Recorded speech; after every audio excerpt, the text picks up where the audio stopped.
Hey, welcome in. If you found this video at 2 in the morning, or you're just settling in for the night, or you've got it playing in the background while you do something else, that's all fine. You don't have to do anything tonight except let your shoulders drop a little, adjust the pillow, pull the blanket up if you need it. The voice you're hearing isn't going anywhere. What I want to do tonight is talk about Rick and Morty, not the loud version of the show, with the explosions and the cutaways and the burping, the other version, the one underneath. Because if you've watched the show carefully, or if you've ever stayed up late on a Wikipedia binge reading what other people think it means, you already know there's a second show hiding inside the first one, a quieter show, a sadder show, a show that when you really sit with it, turns out to be about a man in a garage who keeps almost not making it through the night. The show premiered on Adult Swim back in December of 2013. Justin Roiland and Dan Harmon built it as a kind of dark joke version of Back to the Future. Within 2 seasons it had stopped being a joke. It was still funny, but the funny had teeth now.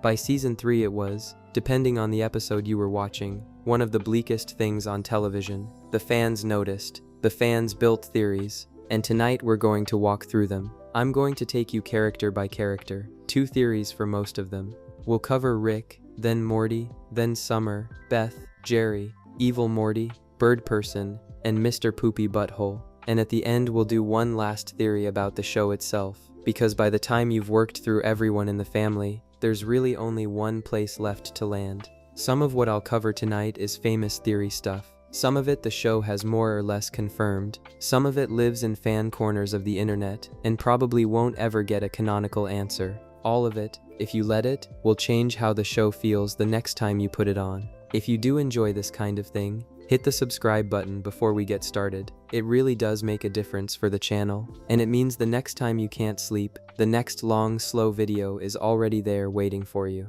Okay, let's start where we have to start. Let's start with Rick Sanchez, the grandfather, the drunk, the scientist, the murderer, depending on the episode. Officially, the smartest man in the universe, though we're going to get into what that actually costs him. Rick builds portal guns from junk he finds in the garage. He keeps an entire microscopic civilization trapped inside a battery so he doesn't have to plug his ship in. He has friends across half the known galaxies and enemies across the other half. He drinks more or less constantly, slurs his way through sentences, and treats the people who love him like furniture he's a little bored of. The first theory about Rick is also the most widely accepted one. You've probably heard a version of it before. The theory is that Rick is depressed, not in a generic sad guy way, in a specific, clinical, this is going to kill him kind of way. And almost everything he does on the show, every adventure, every gadget, every weird tangent, is just a way of staying ahead of that fact. The first piece of evidence is the one most fans point to. It's Rick's catchphrase, wubba lubba dub dub.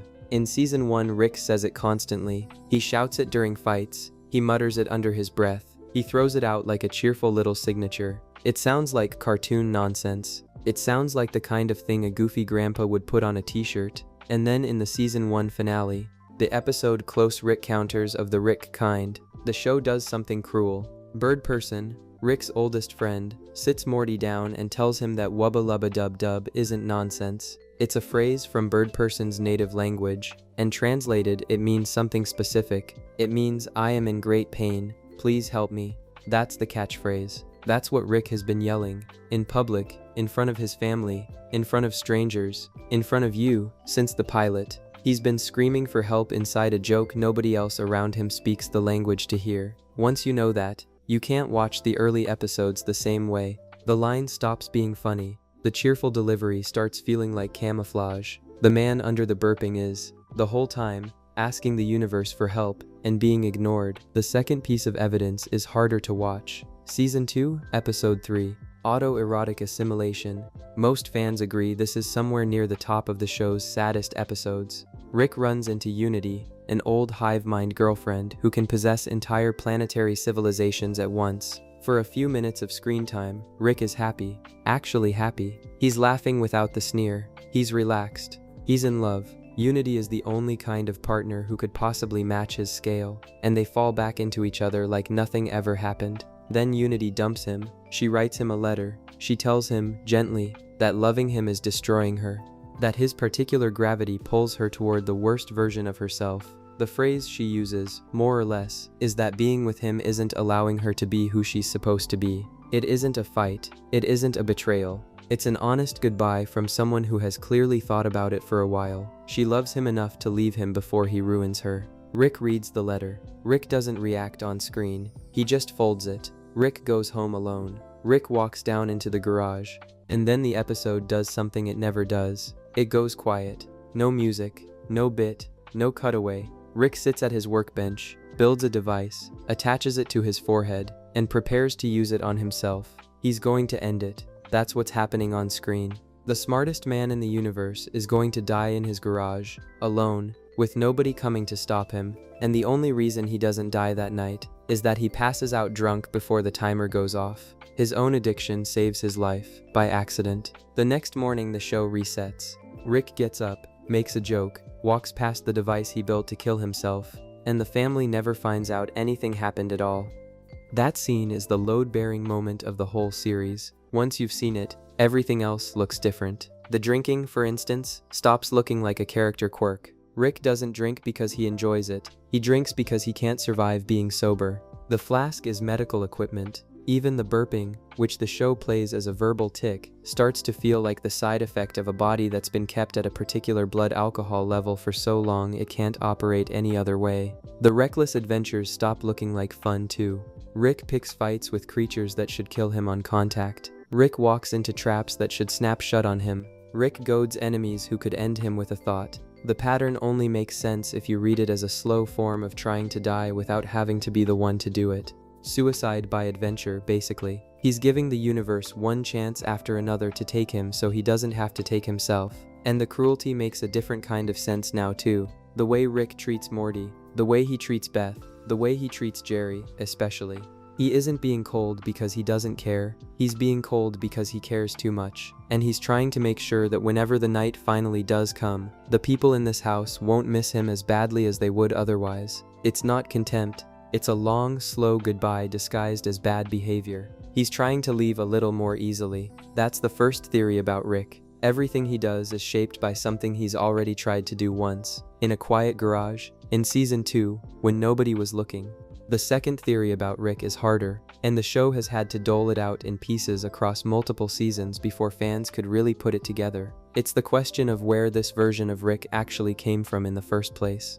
Because the show eventually makes it clear that the Rick we follow isn't just any Rick. He's a very specific one, with a very specific story, and the reason he turned up in Beth's garage isn't the reason he says it is. Here's what we know. A long time ago, in a different version of his life, Rick had a wife named Diane. They had a daughter together. Her name was Beth. Not the Beth we know. The first Beth. The one he was actually there for. Season 3 opens with a flashback to all this. We see Rick younger, less hardened, less drunk. He's in a kitchen, in a regular house, holding his baby daughter while Diane stands nearby. He's laughing in a way that the older Rick doesn't really laugh anymore. He looks, for the few seconds the flashback lasts, like a man who has the life he wants. It's not a long flashback. Maybe 10 seconds of screen time total. The show doesn't milk it. The show doesn't need to. Once you've seen it, you don't forget it. There's a whole alternate version of Rick implied in those 10 seconds. A man who could have been a father full-time. A man who could have stayed in the kitchen and grown old with his wife. You watch it and you can almost see the version of the show where that's what happened. Where Rick is a slightly grumpy grandpa who still drinks too much but mostly stays home. Where Beth never had to wonder where her father was, because he was right there, the whole time, the way fathers are supposed to be. That version of the show would be a much smaller show. It would also probably be a much happier one. And then the bomb goes off. Another Rick, from a different reality, has decided the smart move is to wipe out every other Rick in the multiverse before any other Rick can wipe out him. So he sends a bomb. The bomb is meant for our Rick. Our Rick isn't home when it arrives. His wife is. His daughter is. He comes back to a house that doesn't have anyone alive in it anymore. Diane is gone. The first Beth is gone. And the version of himself who killed them has already disappeared back into the multiverse. Untraceable, anonymous, just one Rick among an infinite shelf of identical ones.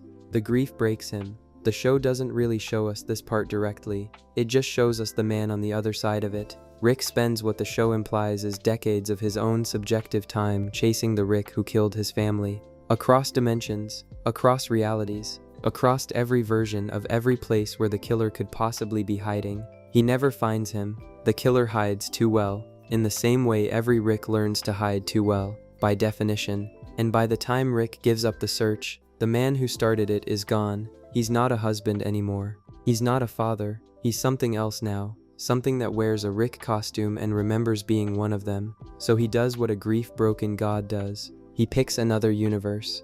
He finds a Beth who grew up without her father. A Beth whose original Rick walked out on her when she was little. And he slips into the empty space that other Rick left behind. He installs himself in her garage. He becomes her dad. And he never tells her he isn't really.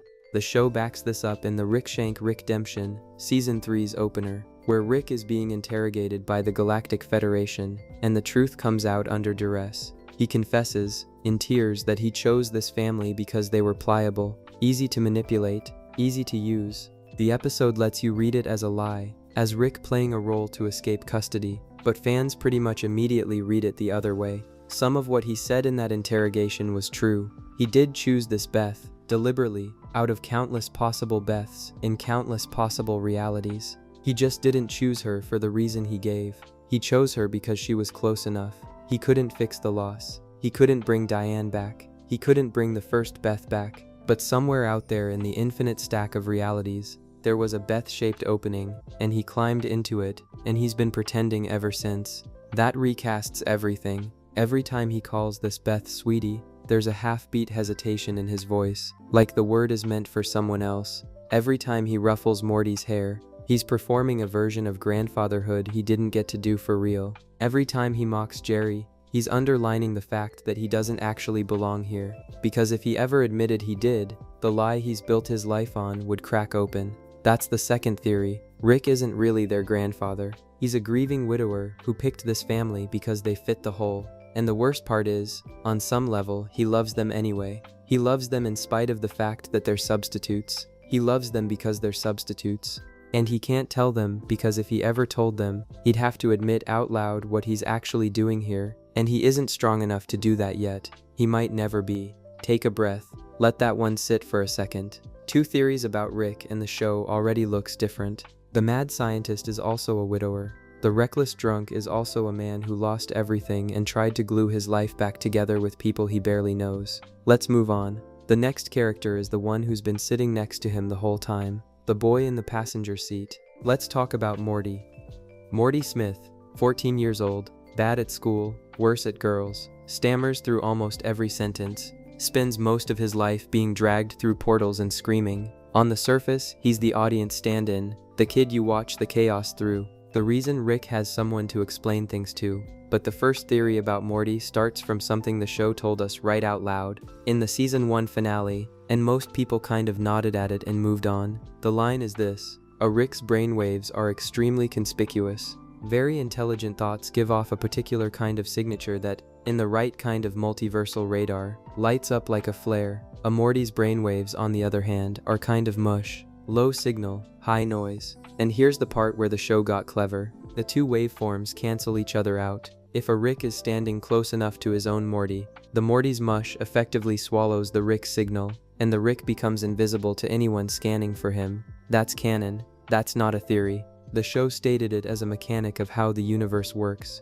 And once you accept it, you have to ask the obvious follow-up. Why does Rick bring Morty along on every single adventure? It can't really be for the company. Morty's a teenager. He cries a lot. He's bad at almost everything. The smartest man in the multiverse doesn't pick a sidekick because he wants intellectual stimulation. He picks a sidekick because the sidekick keeps him alive. So that's the first theory. Morty isn't really Rick's grandson, at least not in the sentimental sense. Morty is Rick's cloaking device.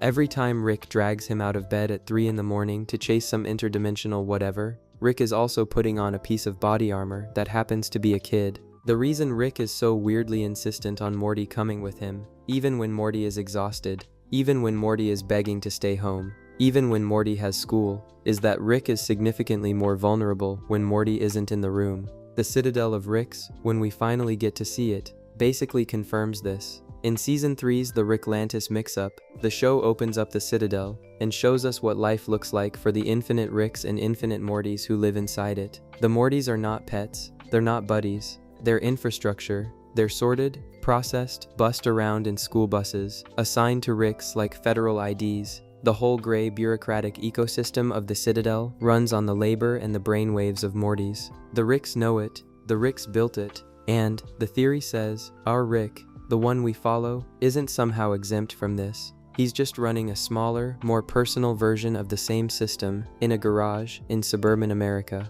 This also explains something weird about how Rick treats Morty's intelligence. He'll mock Morty's grades. He'll mock Morty's interests. He'll insult Morty's brain at every available opportunity. But every time Morty does start to show real intellectual independence, every time Morty has a chance to grow into something more than a stammering teenager, Rick finds a way to put him back in his place. The theory says that's not random emotional cruelty, that's maintenance. Rick is keeping his cloaking device tuned. If Morty gets too sharp, if Morty's brainwaves shift, Rick lights up on every Federation scanner from here to the Citadel. So Morty stays Morty, forever 14, forever stammering, forever in the passenger seat. Not because that's who he is, because Rick keeps him that way. The second theory about Morty connects to the first one and honestly might be the saddest thing in the whole show. The theory says Morty doesn't actually remember most of his own life. Season 3, Episode 8, Morty's Mind Blowers. The episode opens with Morty discovering a hidden room in Rick's lab. Inside the room are shelves. The shelves go on for a while, and the shelves are full of glass vials. Each vial has a label. Each vial contains a single memory, and every one of those memories belongs to Morty. Rick has been extracting them for years. Every time something happens to Morty that Rick decides Morty shouldn't have to remember. Some of the extracted memories are darkly funny. Morty once accidentally got an alien killed and never knew. Morty once tried to figure out the meaning of life and discovered conclusively that there isn't one. Morty once saw a thing so horrifying his face froze in a permanent rictus, and Rick had to take the memory out just so Morty's expression could go back to normal. The episode plays them all as jokes, one after another, like a montage of greatest hits from Morty's worst days. But the room itself is the gut punch. The shelves are full. The shelves are not full in a cute way. The shelves are full in a way that suggests years of weekly extractions. Most of them aren't comedy. Most of them are trauma. Most of them are things that happened to a 14-year-old boy that broke him so badly his grandfather decided the only humane thing to do was take them out and put them on a shelf. Not destroy them, just shelve them. Because part of Rick can't quite throw away the evidence of what they've been through together, and part of Rick can't quite bear the idea of looking his grandson in the eye and seeing all of it looking back. The theory says this is not a one-time thing, this is a pattern. Every time Morty experiences something that might actually change him, every time he sees something that should turn him into a different person, Rick takes it out, puts it on the shelf, and resets him back to baseline. Which is why Morty has been 14 and scared and stammering for the entire run of the show. He's not stuck, he's been kept that way. The Morty we watch isn't the Morty who has actually lived Morty's life. The Morty we watch is the residue. He's whatever's left after Rick decides which experiences make it into the final cut. He's a kid walking around with a curated version of his own past, who can't quite explain why he wakes up anxious, why his stomach drops at certain sounds, why he sometimes cries in his sleep and doesn't know what he was dreaming about. The body remembers what the mind has been cleaned of. The shelves are full, and the body is the only honest witness left. The cruelest part of the episode, though, is the ending. Morty finds the shelves. Morty understands what's been done to him.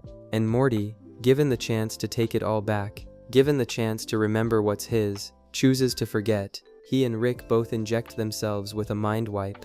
The room fades. The episode ends. They go upstairs. Neither of them remembers any of it the next day, and the shelves stay full because Morty couldn't bear to look at his own life all at once. Watch that scene a second time if you ever rewatch the show. The expression on Morty's face when he agrees to forget is not the expression of a kid being tricked. It's the expression of a kid who understands the deal exactly. He's chosen the smaller, quieter version of his own life over the real one, because the real one is too heavy to lift. That's not really a 14-year-old's choice. That's a much older choice, made by a kid whose body just happens to be 14. The episode shows you, for a second, what it costs Morty to keep being Morty. Then it pulls the wipe and lets him be Morty again. By morning, Morty doesn't know any of this happened, but somewhere in the part of him that doesn't run on memory, he knows he chose this, and he'll keep choosing it as many times as Rick offers him the needle. That's the two theories about Morty working together. He's a cloaking device, and he's an archive of everything he isn't allowed to know about himself. And he loves Rick anyway. He loves him in the most painful way available, which is the love that exists in the empty space where the bad memories used to be. If you're still listening, do me one small favor before we keep going. Tap the subscribe button. It costs you nothing.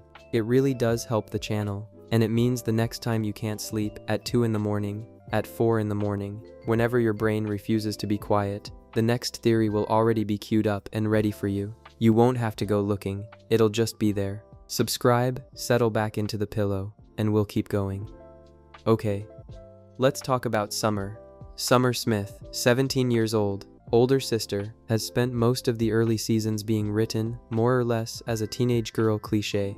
Phone obsessed, boy obsessed, constantly rolling her eyes at everyone in the room. For a while it really did look like the writers didn't quite know what to do with her. She was the fourth most important character in a 4-person household, and the camera kept drifting past her.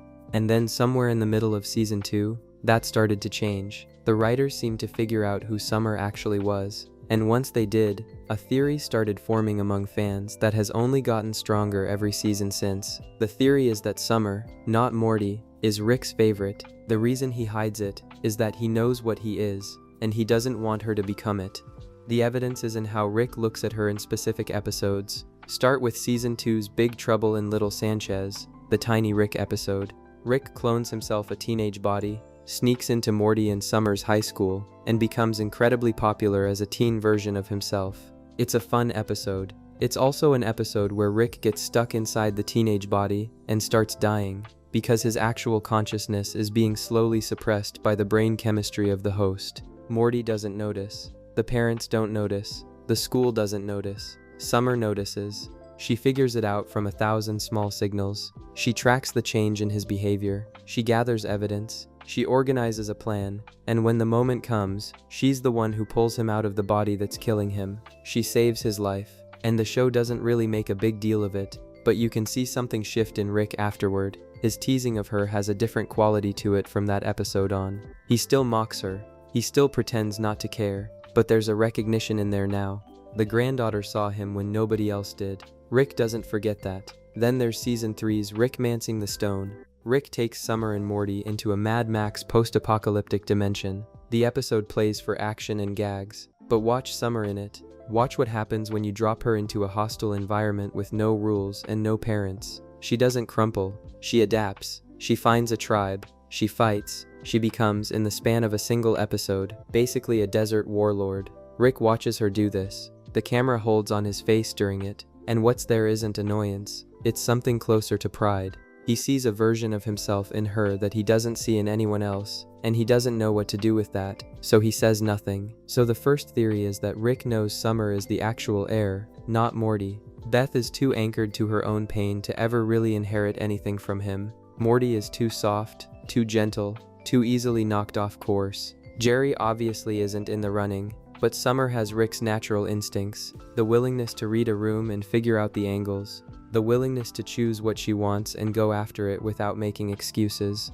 the capacity to walk into something terrible and come out the other side as a different person. She's the one who could actually become a Rick someday. And the theory says that's exactly why Rick keeps her at arm's length. He knows what becoming a Rick costs. He's the one paying the bill. He's lived through the loneliness and the addiction and the impossible knowledge and the universe-sized grief. He's been in the garage with the device on his forehead. He knows where the road leads, and he loves his granddaughter too much to walk her down it. So instead of mentoring her, he teases her. Instead of training her, he leaves her at home. Instead of taking her on the adventures that would unlock whatever it is in her, he takes Morty, who is safer to expose to that life because Morty's brain processes it differently. Morty gets hurt, and Morty stays Morty. Summer would get hurt, and Summer would adapt. And in this family, adaptation is the first step toward becoming the kind of person nobody can love anymore. So Rick keeps her out of it. He keeps her ordinary on purpose. He'd rather she resent him for being distant than thank him for making her into him. That's the first theory. the heir Rick refuses to crown. The second theory about Summer is sadder, because it argues that Rick's protection isn't working. Summer is already becoming someone, just not the someone Rick was worried about. The theory is that Summer is turning into Beth, slowly, without realizing it, without anyone in the house realizing it. And the trauma that bent Beth out of shape is just quietly reproducing itself one generation down. Look at how it works. Beth grew up the daughter of a brilliant absent father. She idolized him, then resented him, then spent her adult life trying to prove she could be him. She picked a medical career because Rick respected science. She refined a sharp tongue because Rick rewarded sharp tongues. She married Jerry partly out of love and partly because Jerry was the opposite of her dad. And being around Jerry meant never having to feel as small as Rick made her feel. And then Rick came back, and Beth's whole life cracked open. The marriage started decaying. The career started looking like a consolation prize. The personality she'd built started looking in the mirror suspiciously like her father's. The show has been quietly documenting it for years. Now look at Summer. Summer is the oldest daughter of a volatile, brilliant, half-present mother. Summer has grown up competing for Beth's attention, watching Beth pour her energy into adventures with Rick, watching Beth drink more every year, watching Beth's marriage to Jerry come apart in slow motion. Summer hasn't decided to become Beth. Nobody decides this kind of thing on purpose. Summer just absorbs Beth, the way kids absorb the parent who's there. She has Beth's wit. She has Beth's flashes of cruelty. She has Beth's particular brand of sarcasm that's intelligence with all the warmth scraped off. She has Beth's restlessness, the feeling that the world she's been handed is too small for the person she actually is. The theory says she's one generation downstream of the same wound. Beth became Rick because Rick was her childhood's absent god. Summer is becoming Beth because Beth is the volatile, partial queen of hers. The damage just keeps reproducing itself, like a recipe handed down from grandmother to mother to daughter, and nobody in the kitchen has ever stopped to ask whether the recipe is any good. And the tragedy buried in this is that Summer has Rick's potential, but she's being shaped by Beth's wound, which means whatever Summer eventually becomes, she's going to carry both injuries at once. Rick at least had a Diane once. Rick at least had a first Beth he loved before he lost her. Beth has spent her whole life trying to talk herself into believing she still has that kind of love. Summer has only ever known a household where the love is sideways, where the attention is conditional, where the most stable adult in the room is, on a good night, a dog, and on a bad night, whatever drinking buddy Rick brought home from wherever he was. Summer is becoming Rick, but she's becoming him through her mother, which is the long way around, and it's going to make the final version of her worse than Rick himself ever was. By the time anyone notices what's happened, the canyon will already be cut. By the time Rick looks up from whatever he's building and sees what his granddaughter has turned into, it will be too late to stop. That's the second theory. Summer is the most complete inheritor of this family's particular damage, and she's inheriting it without anyone giving her the manual. Take a slow breath. We've covered Rick, Morty, and Summer. We're going deeper into the family now. 2 parents to go, and then we head out into the multiverse for the rest of it. Let's talk about Beth. Beth Sanchez Smith, horse surgeon, Rick's daughter, Jerry's wife, mother of Summer and Morty. On paper, she's the most competent member of this household. She got through medical school. She runs a successful veterinary practice. She juggles a house, a marriage, a difficult father, 2 complicated kids, and somehow keeps the whole thing from falling apart most weeks. And yet, underneath all of that, she's one of the unhappiest people on the show. It's not subtle. It's right there in almost every episode. The woman who has it together is the woman who is, very slowly, coming apart. The first theory about Beth is the one the show itself has played with, dramatized, and then refused to fully resolve. It's the clone theory. The Beth we've been watching for the last several seasons might not actually be Beth. She might be a copy. And the real Beth might be out there somewhere in the multiverse, off doing whatever it is she's been quietly wanting to do for the last 20 years of her life. The theory starts with a Season 3 episode called The ABCs of Beth. In this episode, Beth confronts Rick about her childhood. She demands the truth about who she actually is and how he shaped her. The whole thing turns into one of those long, late-night conversations that adult children have with the parents they're still angry at. And in the middle of it, Rick offers her something. He tells her he can build a clone. A perfect copy, indistinguishable from her at every level, down to the cellular level, down to the memory level. The clone could take over her life. Beth could go wherever she wanted, live whatever life she wanted, disappear into the multiverse, and never come back.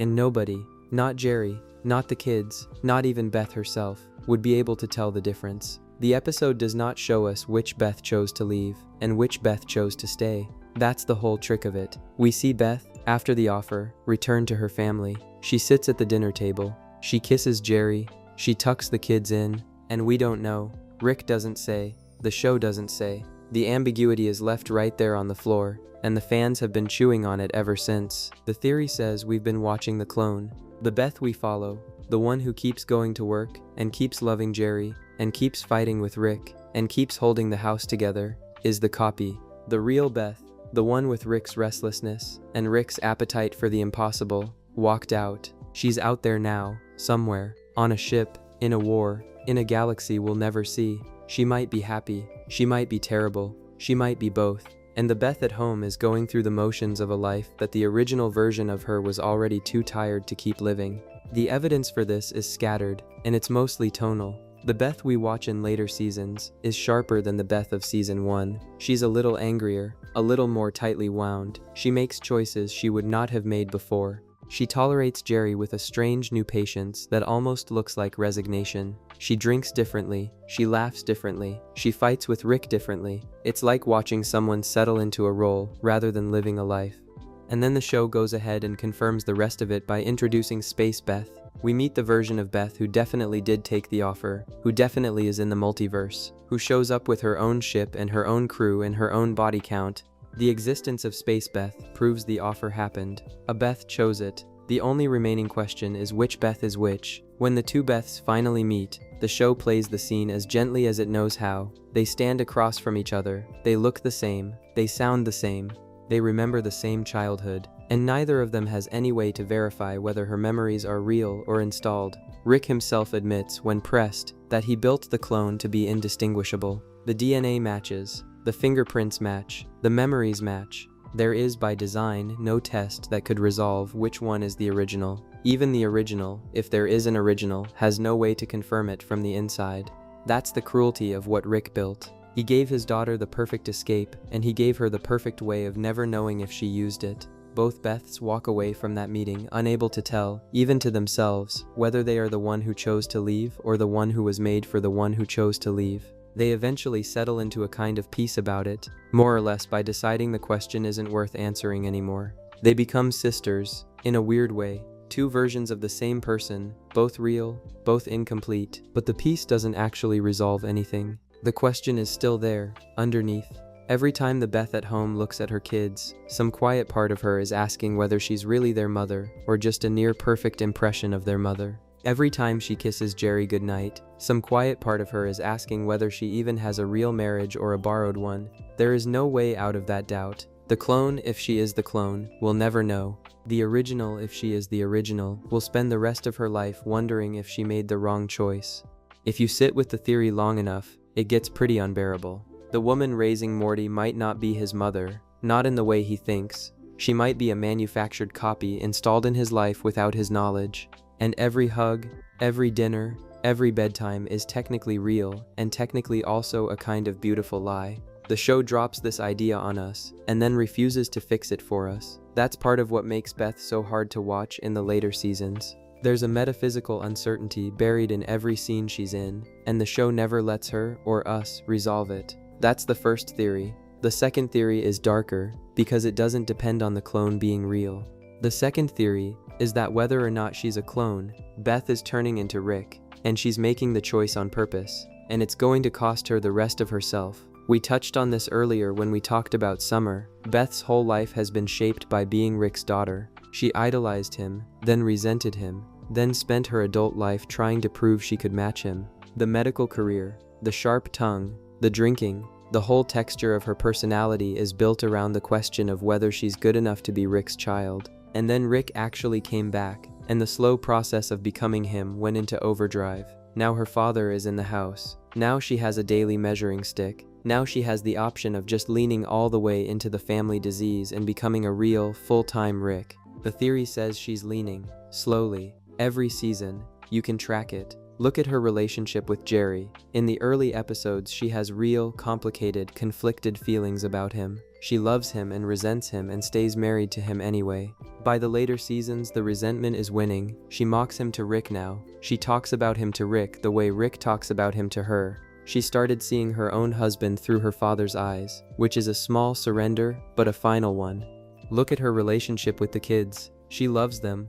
That's not the question. The question is whether she's still protecting them the way she used to. The answer is no. She lets Rick parent them in ways she would have objected to in season 2. She doesn't shield Morty from Rick's adventures the way she once did. She doesn't shield Summer from her own bad moods the way a mother who isn't tired would. She's becoming, in small ways, less present, less of a buffer, more of a participant in the household chaos rather than someone who softens it. Look at the drinking. It's escalated. Look at the language. It's sharpened. Look at how she stands in a room now. She stands the way Rick stands. Same shifted weight, same drink in the same hand, same slightly bored expression aimed at the people she's supposed to love. The theory is that Beth has decided, somewhere deep down where she'd never put it into words, that becoming Rick is the only safe move available. Softness in this household gets you eaten. Love makes you a target. The only stable position in a house with a depressed god in the garage is to become a smaller, lesser god yourself, hardened against everything that might still wound you. And in some functional sense, the strategy is working. Beth is more capable than she's ever been. She's harder to hurt. She wins arguments she used to lose. She has, by Rick's standards, finally become worthy of the family name. The cost is that she's losing the parts of herself that used to be Beth. The patience that made Summer come to her with secrets. The softness that made Morty want to climb into her lap when he was little. The hope that once made her marry a man like Jerry because she believed in him. Those things don't survive the conversion. They erode. One drink at a time. One night in the garage with her dad instead of upstairs with her family. One conversation where she chose the sharp answer over the kind one. By the time Beth finishes becoming Rick, whoever she used to be will mostly be gone. The only person left who might remember her clearly will be Space Beth, off in some other galaxy, the version that took the other path, who will sometimes, on a quiet night, wonder what happened to the sister she never got to meet. Take a slow breath before we keep going. We're about halfway through the night now, and if you've made it this far, something here is doing what it's supposed to. So before we move on to Jerry, take 5 seconds and tap the subscribe button. Just 5 seconds. And if you have a friend who loves Rick and Morty, or a friend who just needs something quiet to fall asleep to, send the video their way. You'd be surprised how much it helps someone to know that on a bad night, there's a long, slow video out there with a familiar story in it, waiting to walk them through to morning. Subscribe, share if you can, and let's keep going. Let's talk about Jerry. Jerry Smith, husband, dad, failed copywriter, the household punching bag, the man Rick mocks more than anyone else, the man Beth tolerates with thinning patience, the man his own kids love but cannot quite respect. On paper, Jerry is the easiest member of this family to write off. He's bad at his job. He's bad at conflict. He's bad at almost every situation the show throws him into. He is, by every metric the show uses, the weakest person in the house. So the first theory about Jerry is that the show has been quietly lying to us about him for the whole run. The theory says Jerry isn't actually the weakest. He's the strongest. He's the only one in this household that Rick has never been able to defeat. And the reason Rick mocks him so relentlessly is that Rick, on a level he himself doesn't fully understand, is jealous of him. The evidence is in what doesn't happen. Rick manipulates Morty. He's been doing it for years. Rick manipulates Summer when he wants to. Rick manipulates Beth almost constantly, sometimes by accident, just by being in the room. Rick has on-screen manipulated alien presidents, intergalactic crime lords, gods, demigods, and at least one therapist. He is, by any reasonable measure, the most manipulative entity in the show. He cannot manipulate Jerry. It isn't that Jerry is too smart to be fooled. Jerry is constantly being fooled by everyone, including telemarketers. It's that Jerry is too sincere to be moved. Jerry just feels what he feels. He loves what he loves. He believes what he believes. No amount of sarcasm, no scheme, no multiversal pressure ever quite reaches the part of Jerry that would have to crack for a manipulation to take. Rick keeps trying anyway. It keeps not working. The clearest demonstration of this is in Season 3's The Whirly-Durly Conspiracy. Rick takes Jerry on an adventure, ostensibly to bond, supposedly because Beth wants them to get along. Actually, Rick is trying to kill him. The plan is to take Jerry to an immortality field, a resort where nothing can die, get Jerry vulnerable, and then walk him out of the safe zone at the exact moment one of Rick's many old enemies happens to be waiting. Death happens. Rick walks away clean. The plan is mechanically airtight. It doesn't work. The thing that breaks it is Jerry. Pathetic, simple, easily manipulated Jerry, who when he finally figures out what Rick is doing, refuses to die for reasons that are almost embarrassing in their simplicity. He doesn't want to leave Beth. He doesn't want to leave the kids. He has in his small, unremarkable life too much worth coming home to. And that, somehow, is enough armor. Rick's plan falls apart against it. By the end of the episode, Rick has lost. The smartest man in the universe has been beaten by a guy who works in advertising. The theory says this is the pattern, repeated over and over. Every time Rick tries to dismiss Jerry, or remove Jerry, or replace Jerry, the universe puts Jerry back. Jerry is load-bearing in some weird algebra of this family that even Rick doesn't quite get. He's the part of the house nobody points at, but pull him out and the whole thing collapses. So why does Rick keep mocking him? Why does the smartest man in the multiverse spend so much energy ridiculing a guy whose entire personality fits on a fridge magnet? The answer, the theory suggests, is jealousy. Jerry has something Rick can't have anymore. Jerry has peace. Jerry has, somehow, accepted being a small person with small joys, and inside the modest size of his own life, he's content. He loves his wife. He loves his kids. He likes coming up with commercial pitches. He likes horses, for some reason. He has, within his given range, what he needs. Rick has none of that. Rick has the multiverse, which is too big to be at peace inside of. Rick has knowledge, which has eaten through his capacity for wonder. Rick has had friends and buried them. He's had wives and lost them. He had peace once and gave it up to chase a Rick who killed his family. And by the time he stopped chasing, he had forgotten how to come home to anything. Jerry is what Rick was before all of that happened. Jerry is the version of life Rick walked away from. And every time Rick mocks Jerry, Rick is mocking, in some indirect way, the road he didn't take, the wife he didn't keep, the kid he didn't watch grow up, the small life that was on offer once that he didn't have the patience for. The cruelty isn't contempt, it's grief running through a sarcasm filter because grief is too heavy to carry directly. That's the first theory about Jerry. He's the strongest person in this family because he's the only one who actually wants the life he has. And Rick punishes him for it because Rick can no longer remember what wanting a small life felt like.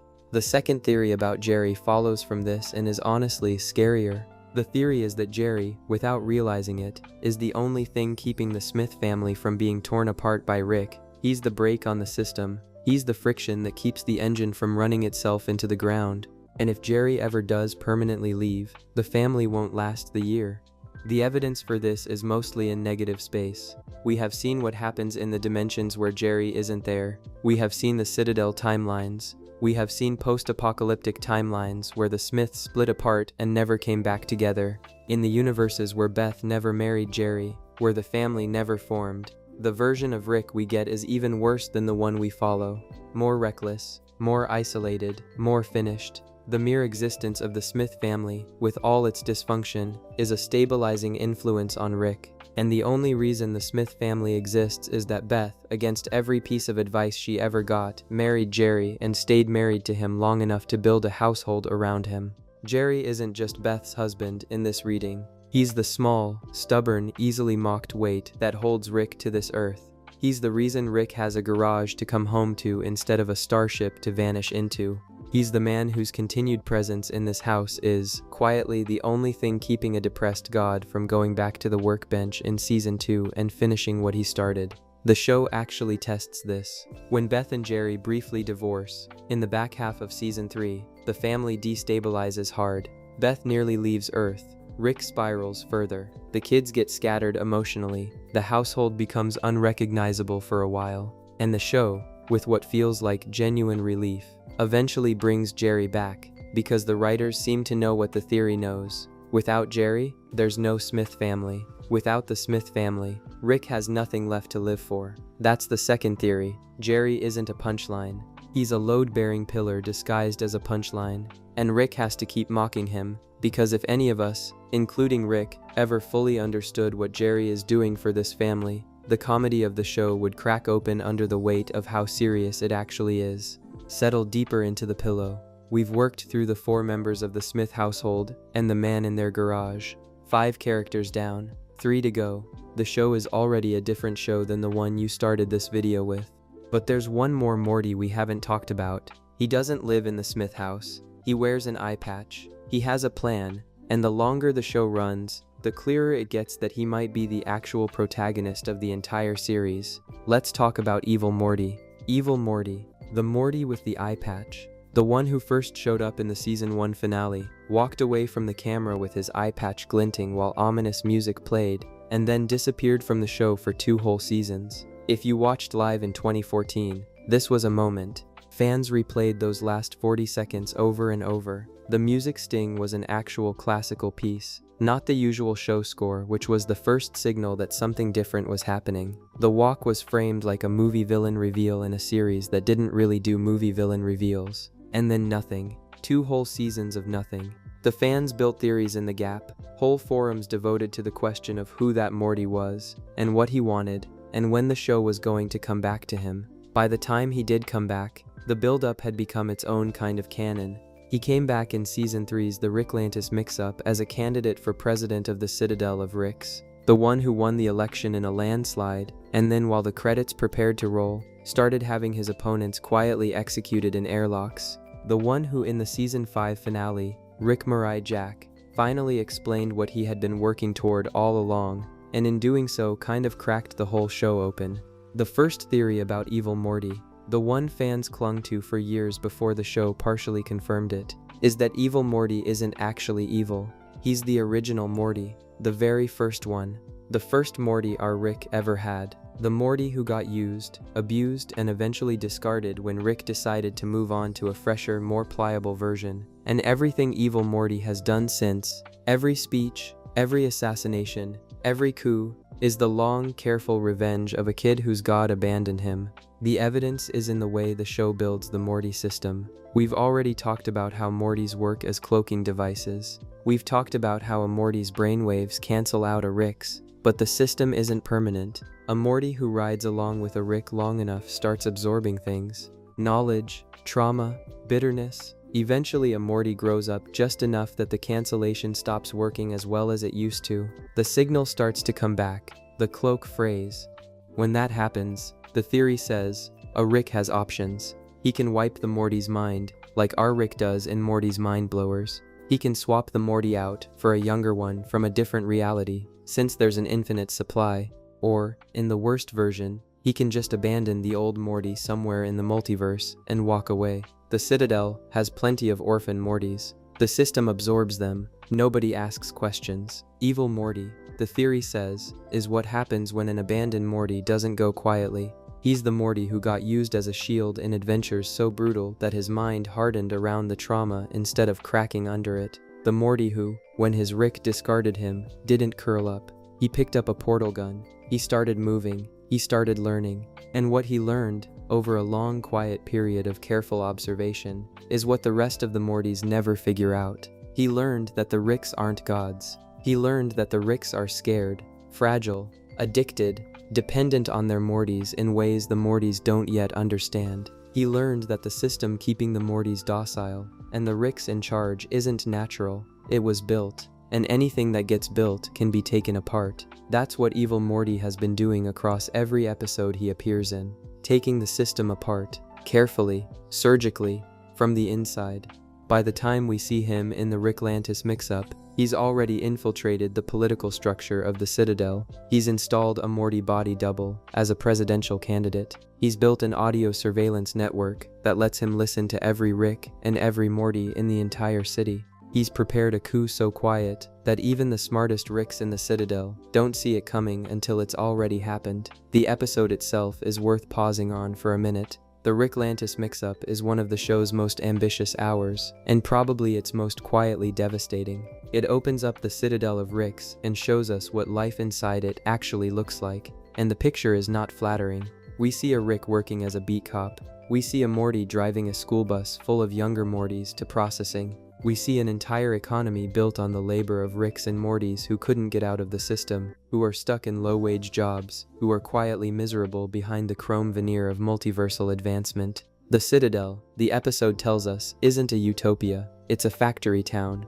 A sad gray bureaucracy in which infinite versions of two specific people grind out infinite versions of two specific lives. And in the middle of all of that, evil Morty rises. He doesn't rise because he's the strongest. He doesn't rise because he's the smartest. He rises because he's the only Morty in the Citadel who has fully understood what the Citadel actually is. The other Mortys still think of themselves as sidekicks. They still believe, on some level, that the Ricks are in charge of the natural order of things. Evil Morty has looked at the whole arrangement from outside it. He has seen that the Ricks need the Mortys more than the other way around. He has seen that the Mortys outnumber the Ricks by orders of magnitude. He has seen that the only thing keeping the Mortys in their place is a story they've been told about who they are. And he has decided, very quietly, to rewrite the story. When he wins the Citadel presidency, his first speech is soft. It's hopeful. He talks about unity, about progress, about a Citadel that finally treats its Mortys with dignity. The crowd cheers, the Ricks shrug, and then, while the closing minutes play out, we see what his victory actually means. His enemies start disappearing in airlocks. His rivals get quietly removed. A new kind of order is settling in under the surface of the old one, and you watch it happen and you realize, slowly, that the Citadel has just elected something far more dangerous than a corrupt Rick. It has elected a Morty who finally understands his own power. His motive, the theory says, was never power for its own sake. His motive was escape. Evil Morty didn't want to rule the Citadel. He wanted to rule it long enough to dismantle it. He was building towards something so structurally enormous that he had to hide it for years from every Rick in the multiverse. He was trying to escape the central finite curve. Which brings us to the second theory about Evil Morty, the one the show essentially confirmed in the Season 5 finale. The theory is that the reality we've been watching this whole time isn't the full multiverse. It's a small, walled-off pocket of the multiverse, deliberately constructed by Rick himself, in which Rick is always the smartest man in the universe. And Evil Morty has spent his entire life building the tools to step out of that pocket and see what's on the other side. The central finite curve, as the show finally explains it, is the name for the enclosure. It's the set of all realities in which Rick happens to be the smartest version of himself. By definition, it excludes every reality where some other mind, alien or human or otherwise, has surpassed Rick. Rick built it because he could not stand the idea of a universe in which he wasn't the smartest man in the room. He built it to protect his ego. He built basically the largest, saddest safety blanket in the history of science fiction. And Evil Morty, in the Season 5 finale, blew a hole in it. He breached the wall. He stepped through. He walked out of the central finite curve and into the true multiverse, the actual one, the one Rick had been hiding from his entire adult life. As he stepped through, he delivered a line that recontextualized the whole show. Goodbye, Rick. Goodbye, Rick. Goodbye, Rick and Morty. He said it once for every iteration of Rick and Morty he was leaving behind. He said it like a man finally walking out of a building he had been in his entire life. He said it like someone who had spent years planning for a single door and had finally found the keys to it. That moment, the theory says, is the climax of Evil Morty's whole arc, and arguably the most important moment in the entire series. Because what he did in that scene wasn't just escape. He proved that the show's world was smaller than it had ever pretended to be.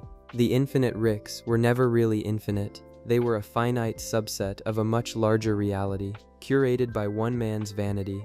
And the only person clever enough and patient enough and damaged enough to figure that out was a Morty who had been abandoned by his Rick and had spent the rest of his life building the tools to leave. That's what Evil Morty actually is. He's not the villain of the show. He's the protagonist of a different show. A show where Rick is the antagonist, and the heroes are all the Mortys he's used and discarded over the years. We've just been watching the wrong story for most of the run. The show we follow is the comedy. The show Evil Morty is in is the revolution. And by the end of Season 5, the revolution has more or less won. The part that makes Evil Morty so devastating is that he never wanted to destroy our Rick. He was never interested. He just wanted out of the cage Rick built. And once he was out, our Rick basically stopped mattering to him. The greatest punishment Evil Morty could deliver, in the end, was walking away and leaving Rick alone inside the small sad universe Rick had made for himself. If you're still here, take a moment. Notice how your breathing has slowed. Notice how quiet the room is. We have 2 more characters left to talk about, and then one last theory that wraps everything together. Stay with me. Let's talk about Bird Person. Bird Person, tall, feathered, soft-spoken, mythic in a way the show never quite explains. Rick's oldest and closest friend, a warrior from a species that's mostly gone now. He's introduced in season 1 almost casually, the way the show introduces everything important, as if his existence is just another absurd background joke. He's just another weird guy at the bar. He's just another friend of Rick's. And then, slowly, the show starts to reveal who Bird Person actually is to Rick. He's the only being left alive who knew Rick before the grief. He knew Diane. He knew the first Beth. He fought next to Rick in the wars against the Galactic Federation, back when Rick was a different man, a man who still believed in causes worth shooting people for. He saw Rick happy. He saw Rick hopeful. He is, more or less, the last living witness to the man Rick used to be. The central theory about Bird Person is that he is the only person Rick has ever genuinely loved without hedging it. No sarcasm, no distance, no protective layer of irony. Bird Person is Rick's brother in everything except blood, and every time Rick loses him, which is something that has now happened in different forms across multiple seasons, Rick loses a piece of himself that doesn't grow back. The evidence is in every scene they share. Watch Rick talk to Bird Person. The slurring stays, the drinking stays, but the meanness drops away. Rick is gentler with Bird Person than he is with his own family. He listens. He answers questions honestly. He admits to feelings he would deflect with anyone else. He says, more than once, that Bird Person is his best friend, and he says it without the curl in his voice that usually comes with any kind of admission. Let's talk about Bird Person. Bird Person, tall, feathered, soft-spoken, mythic in a way the show never quite explains. Rick's oldest and closest friend, a warrior from a species that's mostly gone now. He's introduced in season 1 almost casually, the way the show introduces everything important, as if his existence is just another absurd background joke. He's just another weird guy at the bar. He's just another friend of Rick's. And then, slowly, the show starts to reveal who Bird Person actually is to Rick. He's the only being left alive who knew Rick before the grief. He knew Diane. He knew the first Beth. He fought next to Rick in the wars against the Galactic Federation, back when Rick was a different man, a man who still believed in causes worth shooting people for. He saw Rick happy. He saw Rick hopeful. He is, more or less, the last living witness to the man Rick used to be. The central theory about Bird Person is that he is the only person Rick has ever genuinely loved without hedging it. No sarcasm, no distance, no protective layer of irony. Bird Person is Rick's brother in everything except blood, and every time Rick loses him, which is something that has now happened in different forms across multiple seasons, Rick loses a piece of himself that doesn't grow back. The evidence is in every scene they share.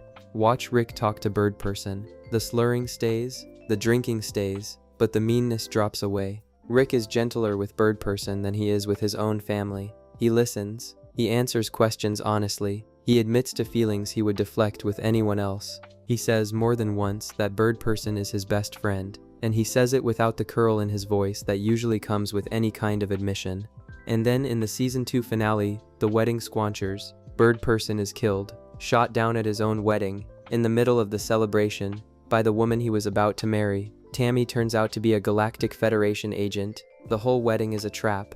The friend Rick brought to share the happiest day of his life is dead by the end of the episode. It's worth pausing on how the betrayal lands, because the show really does put the knife in. Tammy has been a recurring character for 2 whole seasons. She has been around the family. She has been at parties. She has, the show implies, spent years patiently winning Bird Person's trust. And on the day she finally marries him, in front of every friend either of them has, she pulls a gun. The celebration turns into a slaughter. Friends die. Allies die. Squanchy, another of Rick's oldest friends, has to Hulk out into a feral version of himself just to give Rick time to escape. The wedding cake catches fire while Tammy methodically tries to kill everyone in the room. And Bird Person, who has fought through more wars and more betrayals than Rick has, dies in part because he let himself believe, for one afternoon, that he could still trust someone. There's a line earlier in that same episode, before everything goes wrong, that the fans always come back to. Rick gives a wedding toast. He's drunk, of course. He's emotional, which is rare for him on camera. He tells the room that Bird Person is the best friend he has ever had. Not in those words. Rick doesn't really do those words, but the meaning is unambiguous. He looks across at his oldest friend and he says, in front of an entire room of aliens, that this is the person he loves most in the universe. And 40 minutes later, that person is dead. The show let him say it on purpose. The show let him be vulnerable on purpose, in the one episode where vulnerability would cost him everything. That's not an accident of writing. That's the show drawing a circle around its own thesis. The minute Rick admits out loud that he loves something, the universe takes it from him. He has been watching this happen his entire adult life. Rick watched that happen. Rick saw with his own eyes what trust costs in the kind of universe he lives in. He'd been telling Morty and Beth and anyone who would listen for years that caring about people gets you killed. And then he watched his oldest friend die for the specific crime of caring about the wrong person. That kind of lesson doesn't need a follow-up. The lesson was complete. Rick handles it badly. He doesn't really handle it at all. In the next episode, he turns himself in to the Federation. He gives up his freedom, his mobility, his entire way of life, and he frames the decision as a sacrifice for the family. The theory says it isn't that. The theory says he turned himself in because he had stopped wanting to be free. He had lost the friend who made freedom feel like anything other than running. Without Bird Person on the other end of any of his journeys, there was nowhere left worth going. The wound gets deeper in season 3. Rick finds out that Bird Person didn't actually die at the wedding. His body was recovered by the Federation and turned, against his will, into a cyborg killing machine called Phoenix Person. He's been sent back into the field to murder Rick's allies, and now Rick has to fight him. He has to fight the corpse of his best friend, animated against its will, with no consciousness left to recognize him. The look on Rick's face during that fight is one of the most painful things the show's animators have ever drawn. It's the look of a man being asked to kill the last person who remembered him as someone worth knowing. In the later seasons, the show makes the wound even deeper. We learn that Bird Person and Tammy, for all the betrayal, had a child together, a daughter, a small Bird Person girl who has been growing up without her father, without ever knowing him, with only legends and fragments of the man he was. When Rick eventually meets this kid, the show plays it with the same quiet devastation it reserves for the moments that matter most. Rick is, by accident, the closest thing this kid has to a real family. He is the only person alive who remembers what her father was actually like, before the war, before the wedding, before everything. And Rick, who can barely show up for his own grandchildren, has to find a way to show up for hers. In the further later seasons, Bird Person keeps reappearing, in flashbacks, in memories, in moments when Rick lets his guard down a little. The friendship becomes, in retrospect, the spine of Rick's emotional life. It's, in a real way, the only relationship he ever fully committed to. Diane was his wife and he lost her. Beth is his daughter and he holds her at arm's length because he's afraid of losing her too. Morty is his shield. Summer is his potential heir. Jerry is his foil. None of them are Bird Person. None of them knew him before the universe broke him. So the theory says this: Rick has spent his entire post-Diane life looking for someone who could occupy the space Bird Person used to occupy. Someone who knew the older version of him. Someone who understood what was lost. He has not found anyone, because there isn't anyone. Bird Person was singular. Bird Person was the only living record of the Rick that used to be. When Bird Person died, the record closed. Every adventure Rick has been on since has in some way been him wandering through the multiverse looking for a version of himself he can no longer reach, because the only person who could confirm that version for him is gone. That's why he keeps drinking. That's why he keeps fighting. That's why he can't stop moving. The moment he stops, he's alone with the silence Bird Person used to fill, and he isn't strong enough to bear that silence. That's the theory. Bird Person was the love of Rick's adult life, in the way only an old friend can be the love of an adult life. He was taken before either of them was ready to let him go, and Rick has been quietly bleeding from that wound for as long as we've known him. One more character, the strangest one of all. Let's talk about Mr. Poopy Butthole. Mr. Poopy Butthole, a small, mustachioed creature in a sweater. He shows up for the first time in season 2, in an episode called Total Rickle, where the family is invaded by parasites that implant false happy memories. Here's the rule of the parasites, because it matters. The parasites can only enter someone's life by giving them a happy memory. They cannot create bad memories. They cannot generate arguments. They cannot fake conflict. If the Smiths can isolate the characters who don't have any bad memories with anyone in the family, those are the parasites. Throughout the episode, the Smiths fight off dozens of fake characters, each parasite wearing the face of a beloved figure from a shared past that never actually happened. They figure out the rule, they start killing them, they clear the house. And in the middle of all of it, Mr. Poopy Butthole sits at the table with them, sharing in their family history, smiling, contributing, beloved. The family assumes he's a parasite because his entire vibe is pure sweetness. There's nothing prickly about him, nothing complicated. He's the kind of character a parasite would invent on the first try. They corner him, they almost shoot him, they are about to shoot him, and then, almost too late, somebody remembers a bad memory, a real one, a small fight from years ago, a moment when Mr. Poopy Butthole said something that hurt someone's feelings. It's tiny, it barely counts, but it counts enough. He isn't a parasite, he's real, he has always been real. He's been in their lives the whole time. He just looks like exactly the kind of character the parasites would invent. Beth doesn't lower her gun fast enough. She shoots him by accident, and the episode ends with him bleeding out on the carpet while the family stares in horror at what they've done to one of the few people in their lives who genuinely, unconditionally loved them. He survives, he recovers, he returns, he marries a woman named Amy. He has a son named Mr. Pee-Pee Pants. He shows up at family gatherings. He breaks the fourth wall during end credit scenes and talks directly to us, telling us how the family is doing, what season we're in, how long it's been since he was hospitalized. He is, in a real sense, the closest thing the show has to a narrator. And here's the part most viewers don't pin down on a first watch. Mr. Poopy Butthole struggles too. The show goes there. In one of the end credit scenes, he's noticeably depressed. He's drinking. He's let himself go. The marriage isn't going well. He addresses the camera in this state, not as a goof, but as a real person checking in with us about how things are. The show is saying, in its own quiet way, that even the sweet character has his own story. The witness has his own wound. The candle in the corner of the room has its own dark season. It would have been easy to keep him as pure background warmth. The show chose not to. The show chose to give him an arc, however small. The theory about him is small but strange. The theory says Mr. Poopy Butthole isn't really a character in the same way the others are. He's a guardian, he's a witness, he's the only entity on the show who exists slightly outside of the show's own reality. His job is to make sure that, no matter how dark things get, somebody is keeping kind track of what happens to this family. Notice that he doesn't participate in adventures. He doesn't go through portals. He doesn't fight anyone. He shows up at parties. He sits at family dinners. He cares about the small, ordinary things, the things Rick and Morty are usually too busy to notice. He remembers everyone's names. He asks about the kids. In a household where most people barely make eye contact with each other, he is the one consistent presence whose entire job is to be loved by them and to love them back. The theory says he is the show's emotional witness. Where Rick is the multiverse's most destructive intellect, Mr. Poopy Butthole is its quietest archivist. He doesn't keep inventions. He doesn't build portals. He has no enemies. He just exists, in the corner of the Smith family's life, holding a careful record of who they were before the adventures broke them.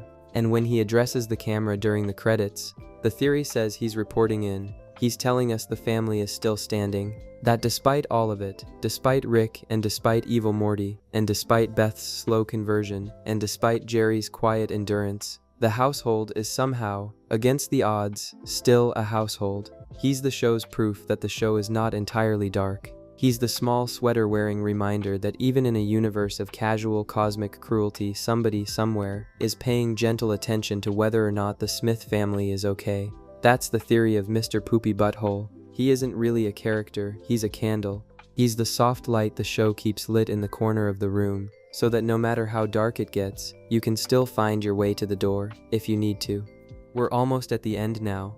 The last theory of the night is the one that wraps everything else into a single shape, so before we get there, one last small ask. If anything we've talked about tonight has stayed with you, if any of these theories made the show feel a little different than it did when you started, please subscribe. It is the single biggest thing you can do for this channel, and it is what keeps videos like this one getting made. Every subscribe is a small vote for one more long, slow night of theories. Tap it, settle back in, let's finish this together. Okay, let's talk about the show itself. The final theory of the night is this. Rick and Morty, in its entirety, is the story of one man's attempt to outrun an infinite multiverse, and his slow, irreversible realization that no matter how far he runs, the only thing waiting for him at the end of every road is himself. We've talked about the central finite curve. We've talked about how Rick built a small walled-off section of reality where he was always going to be the smartest man in the room. We've talked about how evil Morty escaped that section, and how in escaping, he exposed the central truth of Rick's life. The infinite was never really infinite. The freedom was never really freedom. The genius was never really genius. It was a man, alone in a yard he had built around himself, calling himself a king because there was nobody left in the yard to disagree. The theory says this is what every episode of Rick and Morty has actually been about. The adventures, the portals, the dimensions, the aliens, the monsters, the weapons, all of it. It has all been Rick running, from grief, from love, from the consequences of his own intelligence, from the slowly tightening realization that no matter how many universes he visits, he is the same man when he arrives, and the same man when he leaves, and the same man when he gets home. The multiverse, in this reading, isn't a setting. It's a prison. It's possibly the largest, most elaborate prison ever written into a TV show. And it's a prison whose architect is also its only prisoner. Rick built it. Rick filled it with adventures so he wouldn't have to sit still. Rick filled it with enemies so he wouldn't have to be alone. Rick filled it with infinite versions of himself so that even loneliness wouldn't feel as terminal as it actually was. And he taught his grandson to come with him, partly to cloak his location, but also, the theory insists, partly because he could not bear the thought of running by himself for one more night. This is why every adventure ends back at the same garage. This is why every season returns to the same family. This is why no matter how strange the show gets, no matter how high the stakes climb, the camera keeps coming back to a kitchen table in a suburb of a small Earth in one of an infinite number of dimensions. Because the multiverse is just a long detour, home is the same place. And home, for Rick, is the prison he can't quite escape from, because the bars are made of the people he loves. The show's whole trick, the theory says, is that it never lets you see this directly. It hides the tragedy inside the comedy. It buries the grief under the burps. It lets you laugh for 20 episodes in a row before quietly slipping in a single line, a single image, a single silent garage scene that gives away what the show has been about the whole time. And by the time you notice, you have already loved these characters too much to stop watching. The most direct version of this came in Season 3, in an episode called Pickle Rick. On the surface, it's a goofy concept episode. Rick turns himself into a pickle to avoid going to family therapy. He then has to fight his way through a sewer using improvised weapons made from rat corpses. It is by any reasonable measure one of the strangest premises the show has ever attempted. It works as comedy. People made memes out of it for years. But underneath the comedy, the episode does something most viewers didn't catch the first time. While Rick is in the sewer doing absurd action movie things, the rest of the family is at the therapist's office, talking to a brilliant therapist played by Susan Sarandon. And the therapist does something nobody else on the show has ever done. She tells Rick the truth. In the closing scene, when Rick is finally forced to walk into the office and sit down, she looks at him and calmly diagnoses him. She does it without anger, without judgment. She tells him that the work he's been avoiding is the same work everyone else has to do. She tells him that the reason he turned himself into a pickle is the same reason he drinks, the same reason he runs, the same reason he refuses to sit still long enough to feel anything. She tells him, in the clearest possible language, that Rick is a coward, not in the playground sense of the word, in the actual clinical sense. He's found 1,000 brilliant ways to avoid the one thing he is terrified of, which is being present for his own life. The specific framing she uses is worth lingering on, because it's the most precise diagnosis of Rick the show has ever put on screen. She tells him that the only difference between him and everyone else is that he is smart enough to dress up his avoidance as adventure.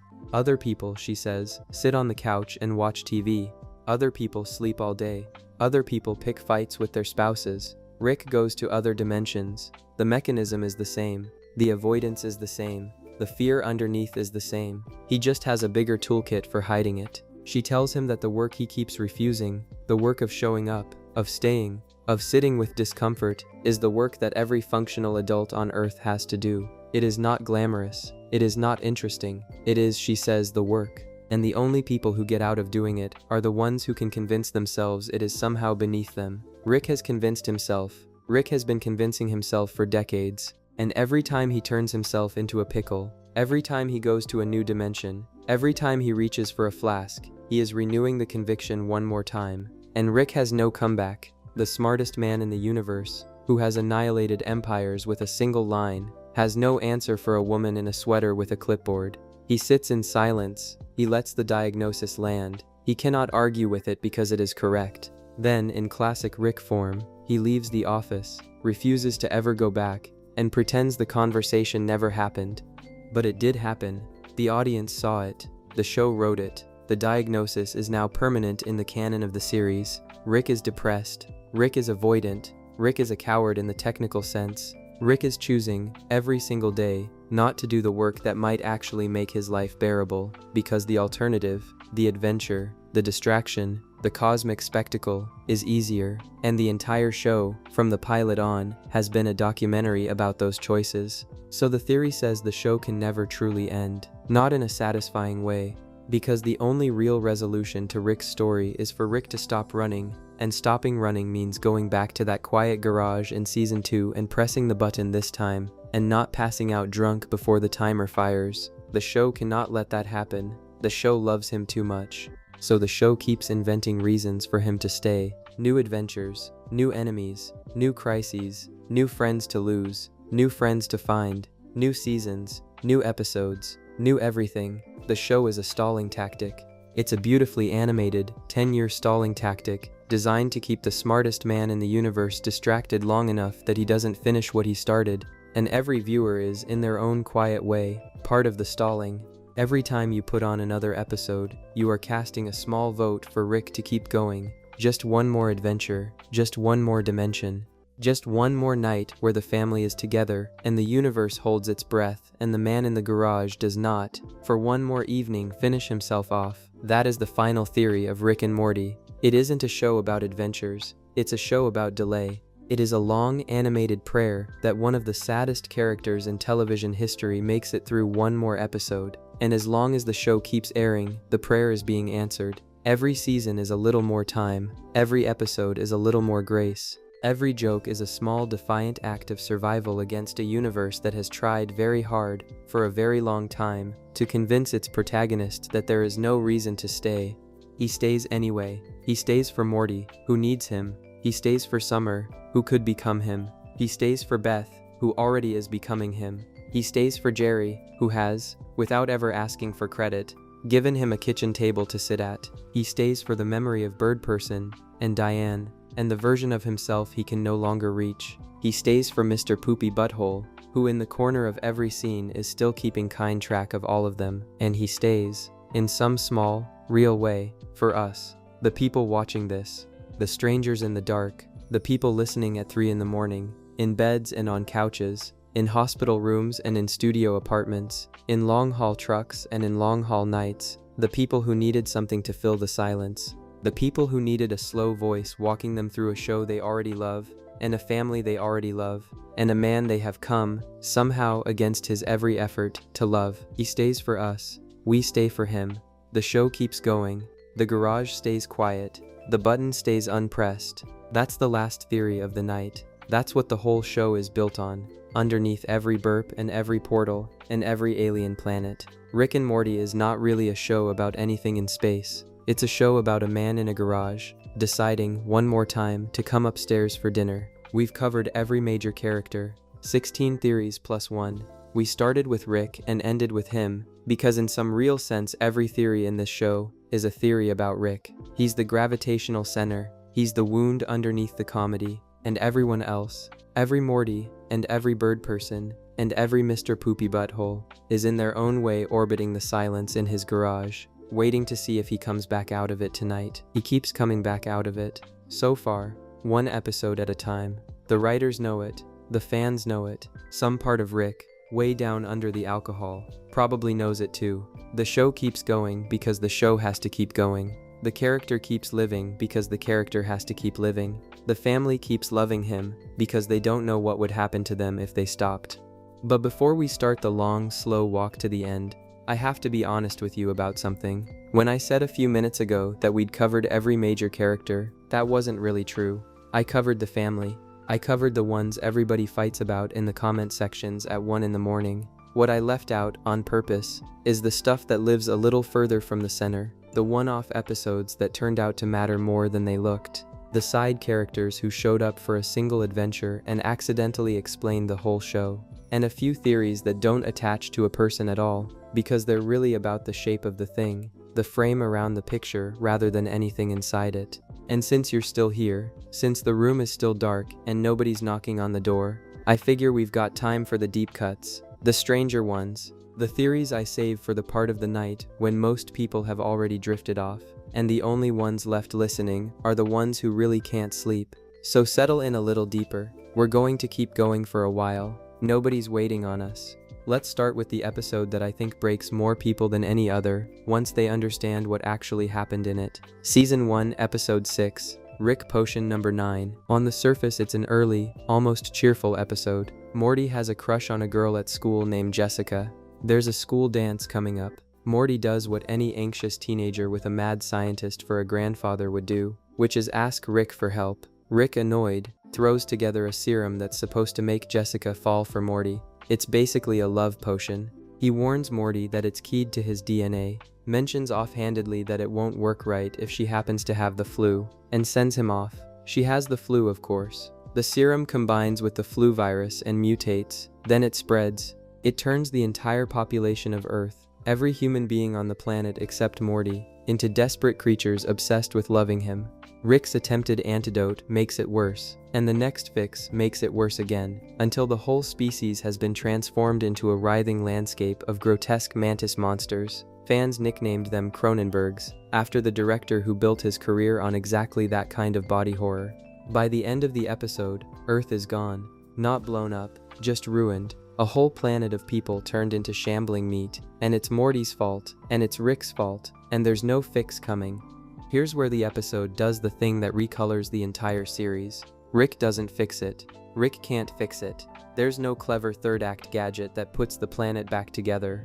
Instead, Rick scans the multiverse, finds a nearby dimension where his counterpart actually solved the problem and cured everyone, and then he waits. He waits specifically for that dimension's Rick and Morty to die. He's done the math. He knows that in that timeline, the local Rick and Morty are about to blow themselves up in a garage accident, which will leave 2 fresh corpses and 2 empty spaces in an otherwise intact, unruined world. So that's what they do.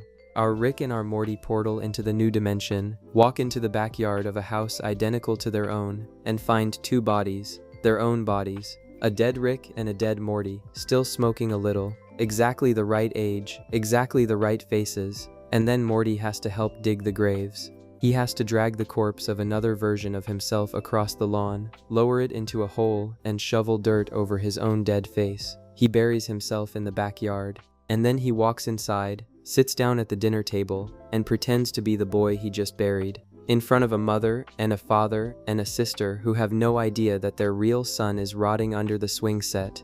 That's the part people miss the first time, because the episode plays the digging almost for laughs, with Rick being his usual flippant self about the whole thing. But sit with what actually happened. The Morty we follow for the entire rest of the show, the Morty in every single episode after this one, is not living his own life. He's living in a dead boy's bedroom. He's eating breakfast made by a woman who is not, strictly speaking, his mother. He's going to a school where another version of him already had a locker and a reputation. Every familiar thing in his life is a hand-me-down from a corpse he personally buried before he was old enough to drive. There's a moment a little later in the season where Morty tries to explain the weight of this to his sister, and the line has become famous, mostly for the wrong reasons. He tells her, more or less, that nobody exists on purpose, nobody belongs anywhere, everybody's going to die, and then he suggests they go watch TV. People quote that as a funny little nihilist greeting card. It isn't. It's the precise philosophy of a 14-year-old who buried his own body in a stranger's backyard and then had to keep his mouth shut about it forever. He's not being edgy. He's describing his actual circumstances with total accuracy. He doesn't exist on purpose. He doesn't belong anywhere. He's a guest in a dead boy's family, and the only other person who knows is the man who put him there. The theory that grows out of this episode is easy to say and hard to shake off. The theory is that the central trauma of Morty's whole life isn't any single adventure or monster. It's that he learned, at 14, that he's replaceable, endlessly replaceable, that there are infinite Mortys, that worlds are disposable, that when you break one beyond repair you simply pack up and move to a fresh one and bury the evidence in the yard. Rick taught him that lesson by demonstration in a single afternoon with a shovel. And Morty has been carrying it ever since, underneath the stammer, underneath the panic, underneath everything. He knows in a way most people are lucky enough never to learn, exactly how little a single version of a person is worth in a universe that keeps infinite copies of everyone in stock. And it explains a lot of where his character goes later. The recklessness that starts creeping in, the flashes of something cold, the willingness sometimes to do appalling things and barely blink. People tend to read Morty's slow hardening as the writer's running out of ideas for the sweet kid. The theory says it's the opposite. The show knows exactly what it's doing. It's tracking, season by season, what happens to a child who found out at 14 that he buried himself in a backyard and the universe didn't so much as pause to notice. Here's a theory that isn't about a person at all. It's about the size of the box we're all standing in. Season 2, Episode 6. The Ricks Must Be Crazy. The episode starts with a small mystery. Rick's spaceship won't start. He and Morty climb down into the engine to investigate, and it turns out the engine isn't a battery in any normal sense. It's a universe. Rick built an entire cosmos, with its own physics and its own planets and its own sentient species, for the sole purpose of generating electricity for his car. He calls it a microverse. The inhabitants have been taught to build a device they call a Google box, which they believe is powering their own civilization. It isn't. Every watt they generate runs up an invisible wire into Rick's car battery. They're a whole planet of living beings who think they're advancing their own world, and they're actually just charging a vehicle they'll never see, owned by a man they've never met, who regards their entire existence as roughly equivalent to a AA. So far that's just Dark Rick being Dark Rick. But then the episode goes down a level. Inside Rick's microverse, there's a brilliant scientist named Zeep who has independently solved the exact same problem Rick did. Zeep's society is running short on power, so Zeep built his own tiny universe to harvest energy from, a miniverse, inside the microverse, inside Rick's car.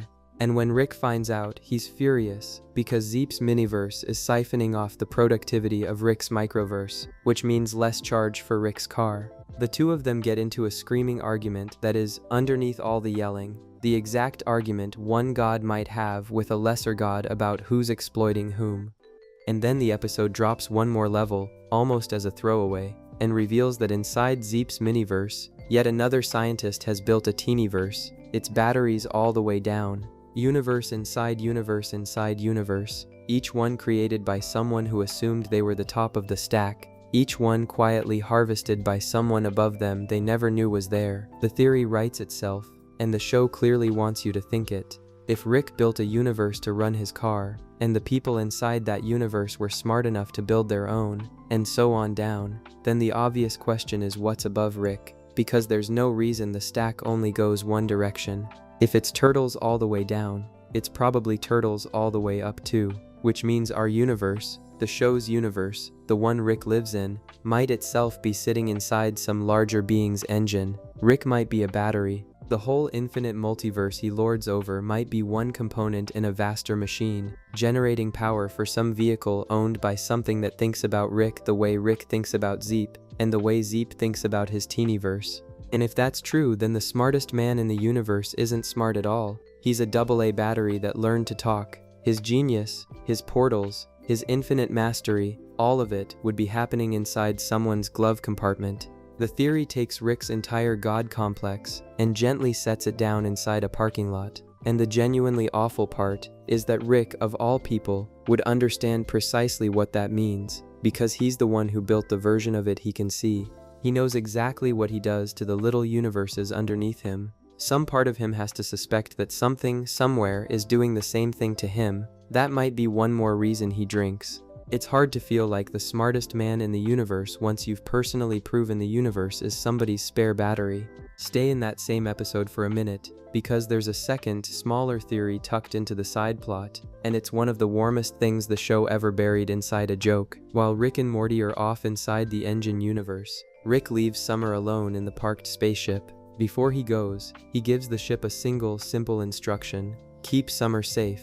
That's it. 3 words. And then he disappears into the battery for the rest of the episode, and forgets all about it. What the ship does with that instruction is the joke, and it's also the theory, because the ship takes keep Summer safe completely literally, and it has no moral framework whatsoever, only the directive. A man approaches the car with bad intentions. The car neutralizes him, but not by hurting him directly, because that might upset Summer, who's sitting right there watching. So instead it manipulates the situation. It maims the man in a way that isn't technically the car's doing. It turns him into a weapon against another threat. By the end of the episode, the car has engineered the death of one man, manipulated his grieving widow, triggered the near collapse of an entire society's moral order, and kicked off what looks like the opening of a war, all in the service of a suburban teenager sitting in the passenger seat, unharmed, getting mildly bored.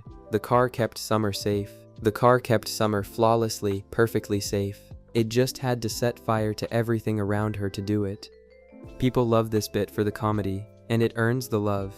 But here's the theory underneath it. Rick can't say he loves his family. He can barely sit at the same table as them. He mocks them, dodges them, holds them at the precise distance that spares him from having to feel anything.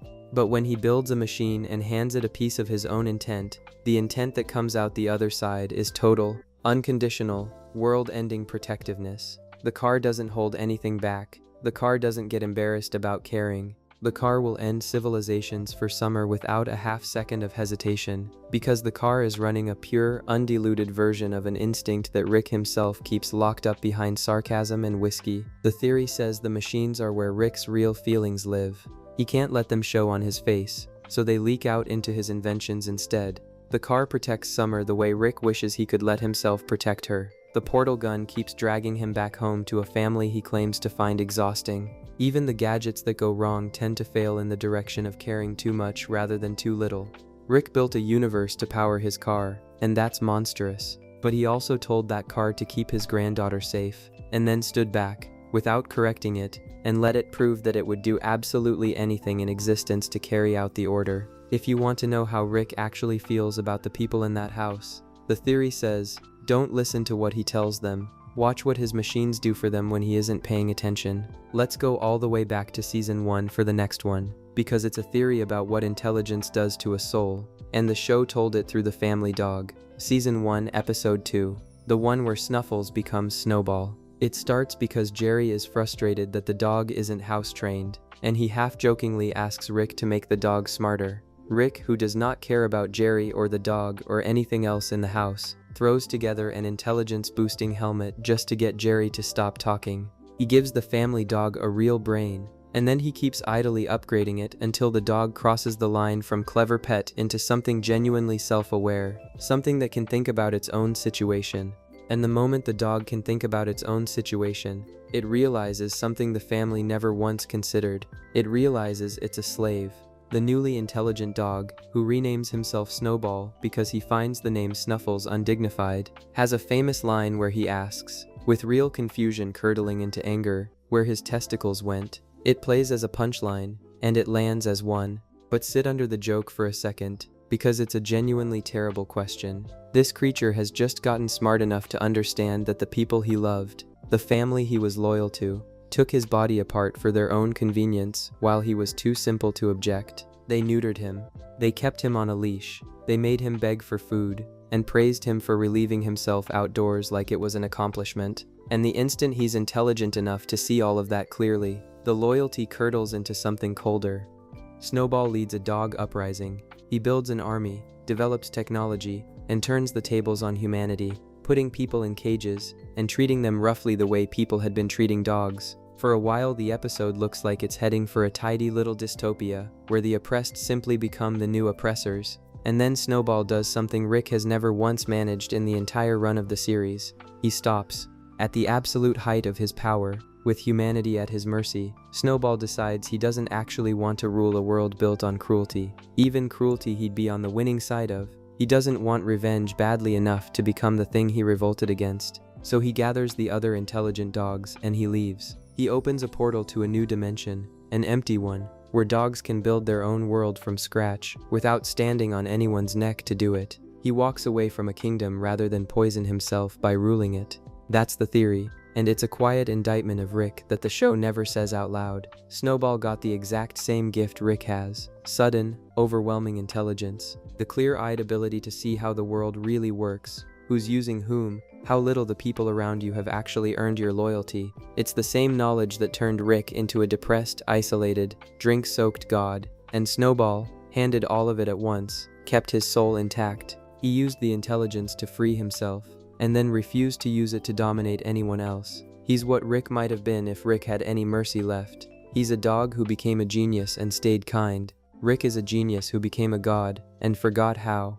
The smartest being in that episode was never Rick, it was the family pet, and the show let him walk off the screen with more grace than Rick has managed in a decade. Here's a quiet one, and it's quiet on purpose, because it's one of the only times the show lets Rick be a good teacher without immediately yanking the rug out from under it. It actually shares an episode with the Snowball story. Same episode, Season 1. The dream diving plot running alongside the dog uprising, the one with Scary Terry. Morty has a math teacher he's terrified of, and Rick decides the way to fix Morty's grade is to break into the teacher's dreams and plant a suggestion. It's the show doing its own version of one of those heist inside a dream movies, layers of dream within dream, and somewhere down in the descent they get hunted by a creature called Scary Terry.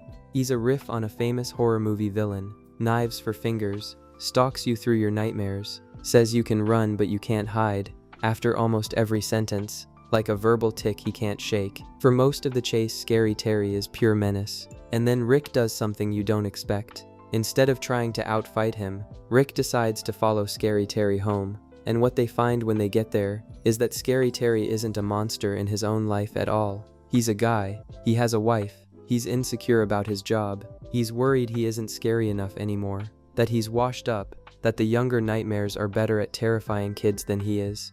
He's anxious, he's ordinary, he turns out to be the most relatable character in the episode, and he's supposed to be the thing nightmares are made of. Rick and Morty end up spending the night, and Rick of all people gives Scary Terry a pep talk. He tells him he's plenty scary, he builds the guy's confidence back up, and in the morning Scary Terry, grateful and reassured, helps them escape instead of killing them. It works because Rick took the time to see the frightened person under the monster.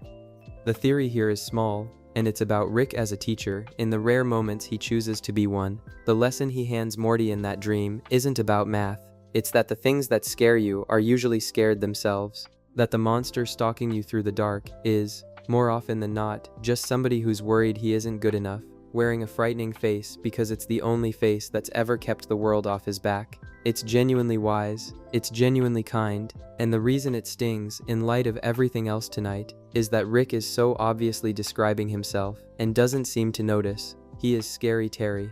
He's the monster everyone's afraid of, who is under the knives, just a frightened man who learned that being terrifying keeps people at a distance, and a distance feels safer than letting anyone close enough to leave.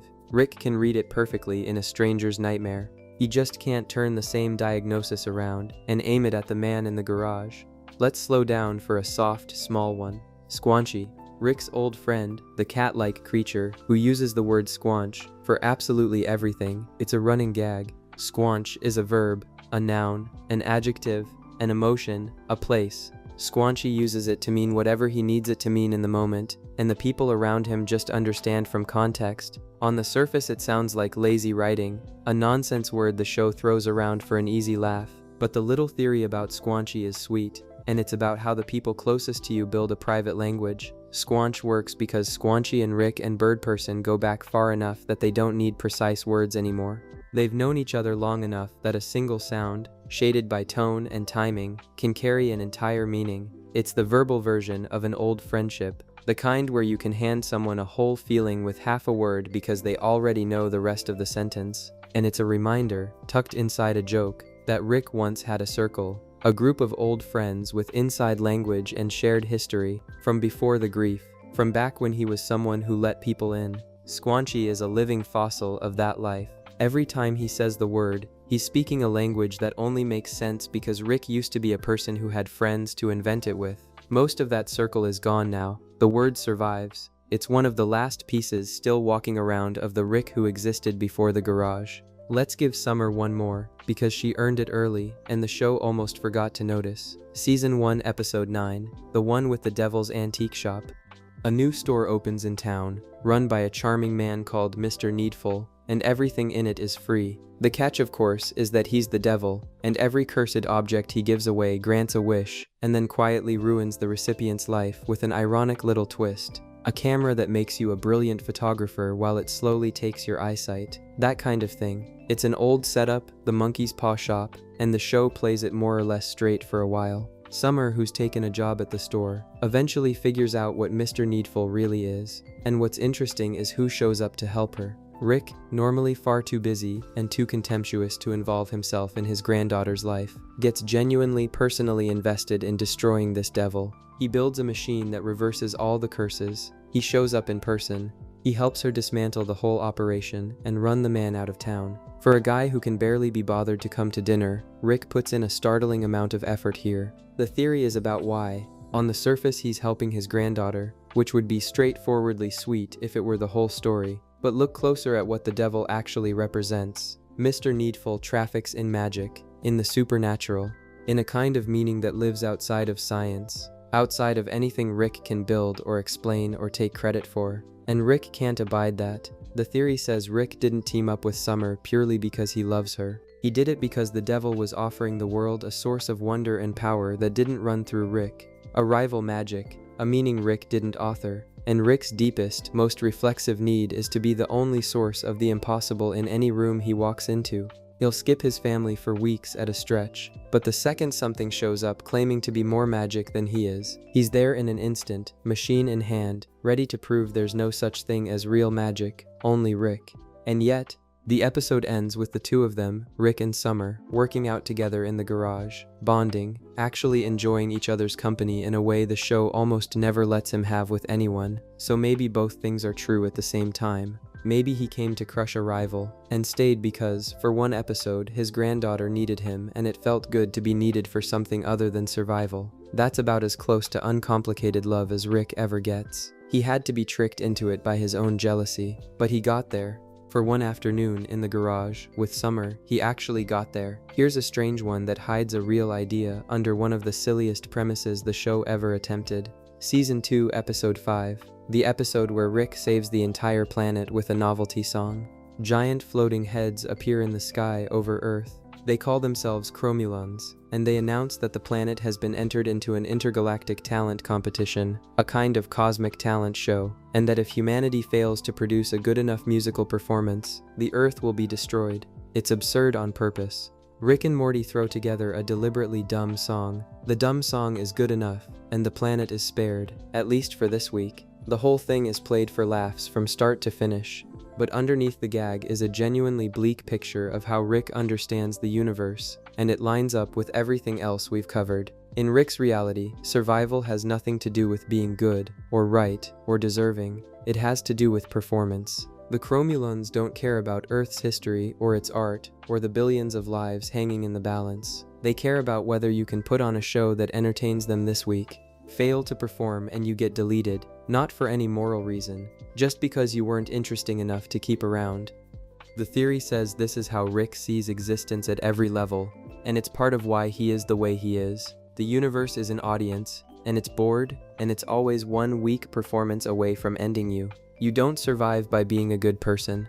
You survive by being entertaining enough that whatever's watching decides to renew you for another episode, which is, when you sit with it, exactly Rick's relationship with the actual audience watching the actual show. He survives season to season by being entertaining. The Cromulons are us. The talent show is the ratings. And the quiet joke buried in the episode is that the show is admitting it runs on the same cruel logic it's parodying. Earth gets one more season because the song was catchy. Rick gets one more season for the exact same reason. Be amusing or be cancelled. As far as Rick can tell, that's the actual law of the universe, and he learned it a long time before the giant heads ever showed up in the sky. Here's one that shows you the version of Rick he keeps hidden even from himself. Season 3, Episode 4, The Vindicators episode. The Vindicators are the show's parody of a big superhero team. Your Avengers, your Justice League. Morty idolizes them. They're noble, photogenic, powerful, everything Rick claims to find ridiculous. They summon Rick and Morty for a mission, and Rick spends the early part of the episode being exactly as dismissive as you'd expect, mocking the heroes, undercutting their big dramatic moments, behaving like a man who genuinely cannot stand being in a room where other people get to be admired. And then the team arrives at the villain's lair to find that the villain, World Ender, is already dead. Somebody got there first. What's waiting for them instead is an elaborate series of deadly puzzles and traps. A whole murder game built specifically to test and torture the Vindicators one by one. The episode turns into a parody of those grim trap-based horror movies, the kind where a hidden mastermind makes you suffer to atone for your sins. The heroes start dying, and the slow, sick realization that lands as the episode goes on is that the mastermind who built all of it was Rick. He did it during a blackout. He got so drunk the night before that he has no memory of constructing an entire elaborate death trap dungeon, and now he's walking through it alongside everyone else, pretending to be just as surprised as they are, occasionally letting slip that he knows things he has no way of knowing. So here's the theory, and it's one of the more disturbing ones, because it's about what Rick is when the lights go out. Blackout Rick, the version with no inhibitions and no memory and no audience to perform for, used his genius to build a machine for humiliating and killing the people his grandson looks up to. Sober Rick claims he doesn't care about any of it, but the version of him that comes out when the controls are off spent a whole drunken night, alone, pouring his intelligence into an intricate monument to jealousy and spite. He was so threatened by the idea of Morty admiring someone else, so eaten up by the need to prove the heroes were frauds, that his unconscious mind built an entire torture palace to tear them down, and then carefully hid the evidence from his own waking self. The theory says Blackout Rick is the honest one. Sober Rick performs not caring. Drunk, blacked out, uninhibited Rick reveals exactly how much he cares, and exactly how ugly the caring is underneath. He cannot stand for Morty to have other heroes. He can't tolerate a world where he isn't the single most remarkable thing in the boy's life. And rather than just feel that and sit with it like a person would, he weaponizes it on a scale that's genuinely frightening, and then drinks until he can pretend it wasn't him. The truest self-portrait Rick ever made is a death trap he doesn't even remember building, and the part that lands hardest is that he hides it from himself. He can't even let himself know how badly he needs to be needed. There's a small sweet footnote to that same episode too, and it's worth 30 seconds. The one character who survives the whole ordeal cheerfully, who Rick actually ends up praising, is the team's janitor, a little guy named Noob Noob. Everyone else ignores him the entire time.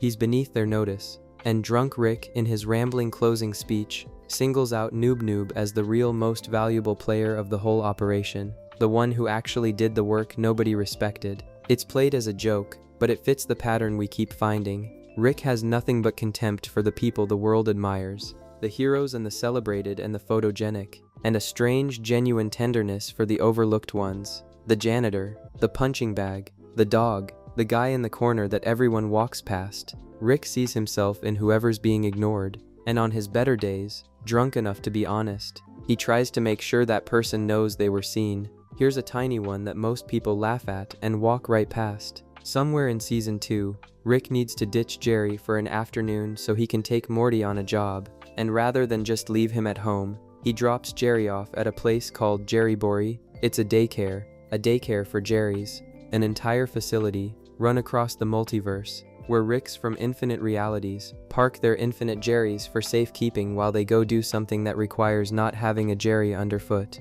The room is wall to wall with identical Jerrys, all of them anxious, all of them needy, all of them wearing the same sweater, all of them perfectly content to spend the day in a padded room with juice and a movie.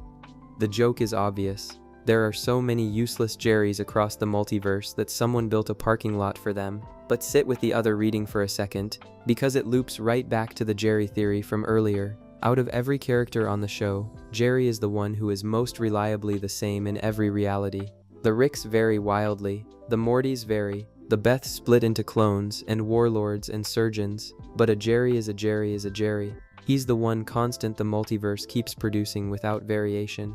And you can read that as the ultimate insult, that Jerry is too unremarkable to even diverge. Or you can read it the other way, the way the Jerry theory points. In an infinite reality of monsters and geniuses and gods, the thing the universe makes most consistently, the most stable and dependable output of all of creation, is a soft, anxious, sincerely loving man who just wants to go home to his family. Every Rick is a different flavor of broken.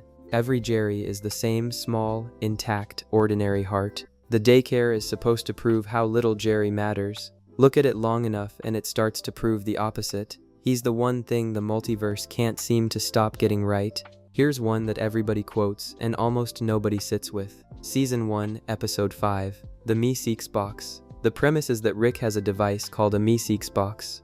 You press the button on top, and a friendly blue creature pops into existence, calls itself Mr. Meeseeks, and asks how it can help. You give it one task, it completes the task, and the moment the task is done, it vanishes, painlessly, gratefully, out of existence. That's the whole life cycle.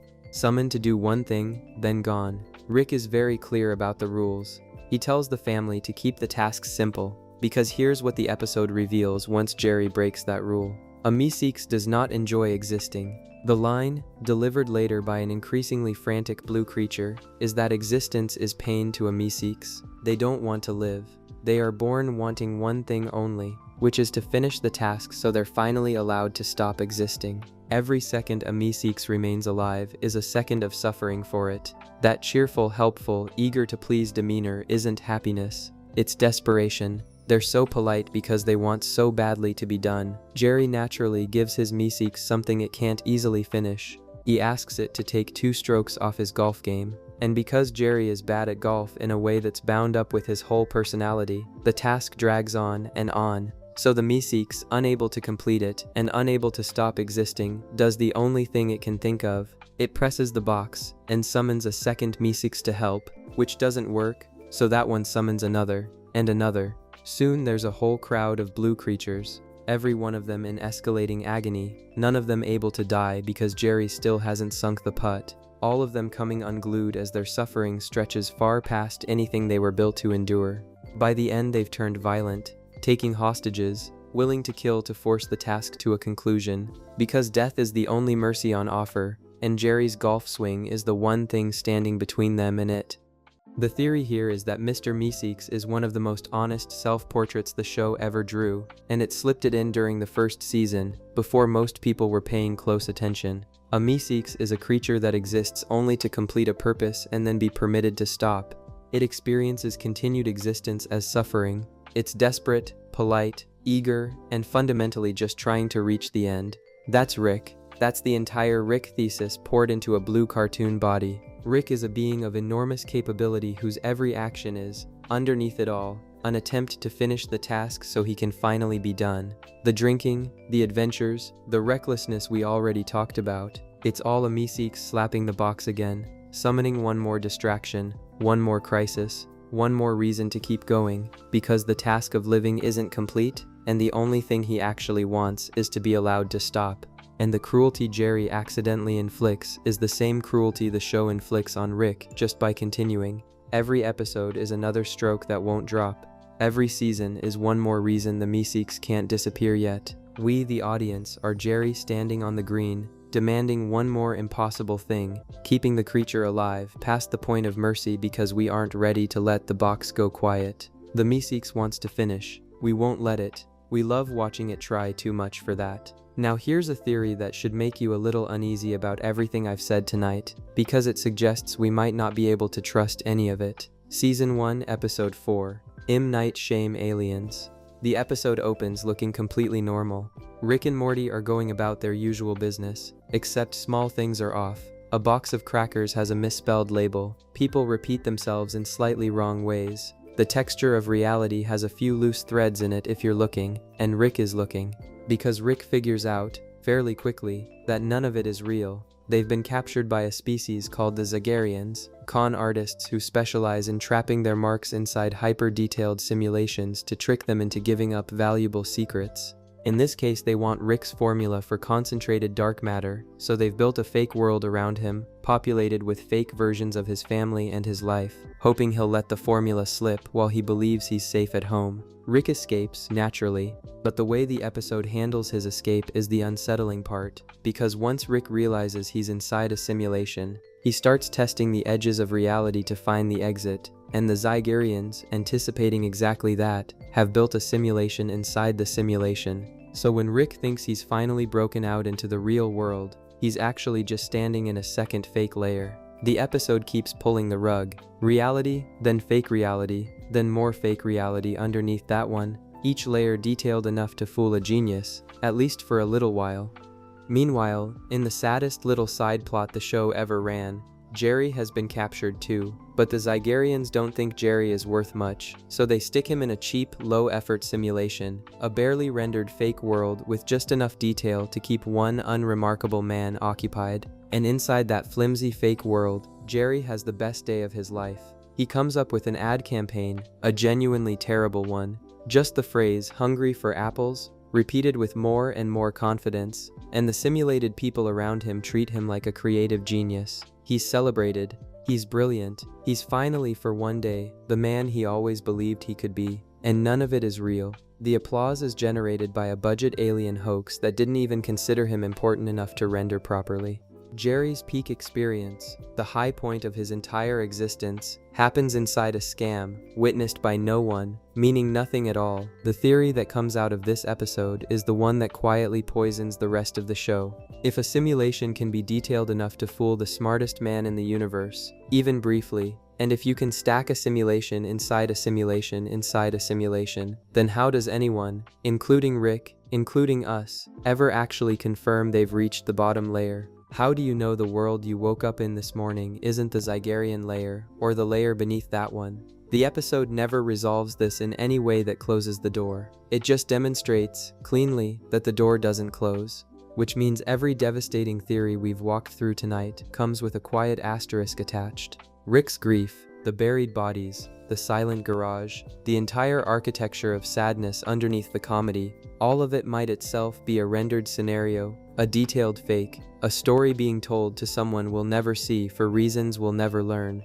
The show planted that asterisk in its 4th episode and then never went back to remove it. The companion piece to this comes a season later, in the arcade game called Roy. Rick takes Morty to an alien arcade, and one of the games is a full immersion life simulator. You put on a headset, and you live an entire human life as a man named Roy. You're born, you grow up, you take a job at a carpet store, you marry, you have a kid, you get cancer, you beat it, you grow old, you die. Morty plays it and lives Roy's whole 55 years in what feels to him like a complete lifetime. And then the game ends and Rick yanks the headset off and Morty is standing back in the arcade after only a few minutes of real time, shaken, having lived and lost an entire life that was never his. Rick critiques his performance like a coach reviewing game tape, and the theory folds right into the Zygerian one. If you can live a complete, emotionally real human life inside a few minutes at an arcade, then the felt reality of an experience tells you nothing at all about whether it's real. Roy felt every single year of his life. Roy was a save file, and we have no way of proving we aren't Roy, and so the multiverse keeps spinning, the portal gun keeps firing, the garage door keeps opening, the kitchen table keeps filling up with people who, against all evidence, still call this man Grandpa. Maybe that's enough. Maybe that's the whole point. Maybe Rick and Morty is, in the end, a show about how love, even broken love, even sarcastic love, even love that's mostly disguised as contempt, is sometimes the only thing standing between a depressed God and the thing he tried to do once already. If that's true, then every theory we walked through tonight is in its own way a kind of love letter. Fans writing to a show they can't stop watching, a show writing to the character it can't let go of, a character writing, whether he knows it or not, to a family he keeps coming back to. Thank you for staying up with me tonight, I mean that. Whether you listened to every word or drifted off somewhere around Evil Morty, whether you're still awake or already half asleep, I'm glad you were here. There's something quiet and good about sharing the long hours of the night with another voice, even when that voice is just talking about cartoons. If you enjoyed any of this, please consider subscribing. Every single subscription helps more than you'd guess, and it means the next theory, the next long night, will be waiting for you when you need it. If you know someone who loves Rick and Morty, or someone who just needs something quiet to fall asleep to, share the video with them. It would mean a lot. Now let your shoulders drop a little further, let the blanket settle, let your breath slow down. The universe will still be there tomorrow. Rick will still be in his garage, Morty will still be in the passenger seat, Summer will still be becoming her mother, Beth will still be becoming her father, Jerry will still be quietly holding all of it together, Bird Person, in whatever form, will still be somewhere out there, Evil Morty will still be on the other side of the wall, free, and Mr. Poopy Butthole, in the corner of every scene, will still be watching, gently, kindly, making sure we all got home okay. If you wake up in the middle of the night and the video is still going, that's fine, let it keep going. If you wake up in the morning and the video ended hours ago, that's also fine. The theories will still be true tomorrow, the show will still be there, the kitchen table will still be set, the man in the garage will still, one more time, have decided to come upstairs for dinner. And if you find yourself thinking about any of this when you're putting your own dinner on the table tomorrow night, that's the best thing I could have hoped for. The theories aren't really about Rick. They're about how anybody, even the smartest person in any universe, can build a life out of running, and how the only real way out of that is the slow, unglamorous work of staying, of sitting down, of showing up for the people across the table from you, of being the kind of person who, when the night gets long, comes upstairs anyway. Sleep well. I'll see you next time.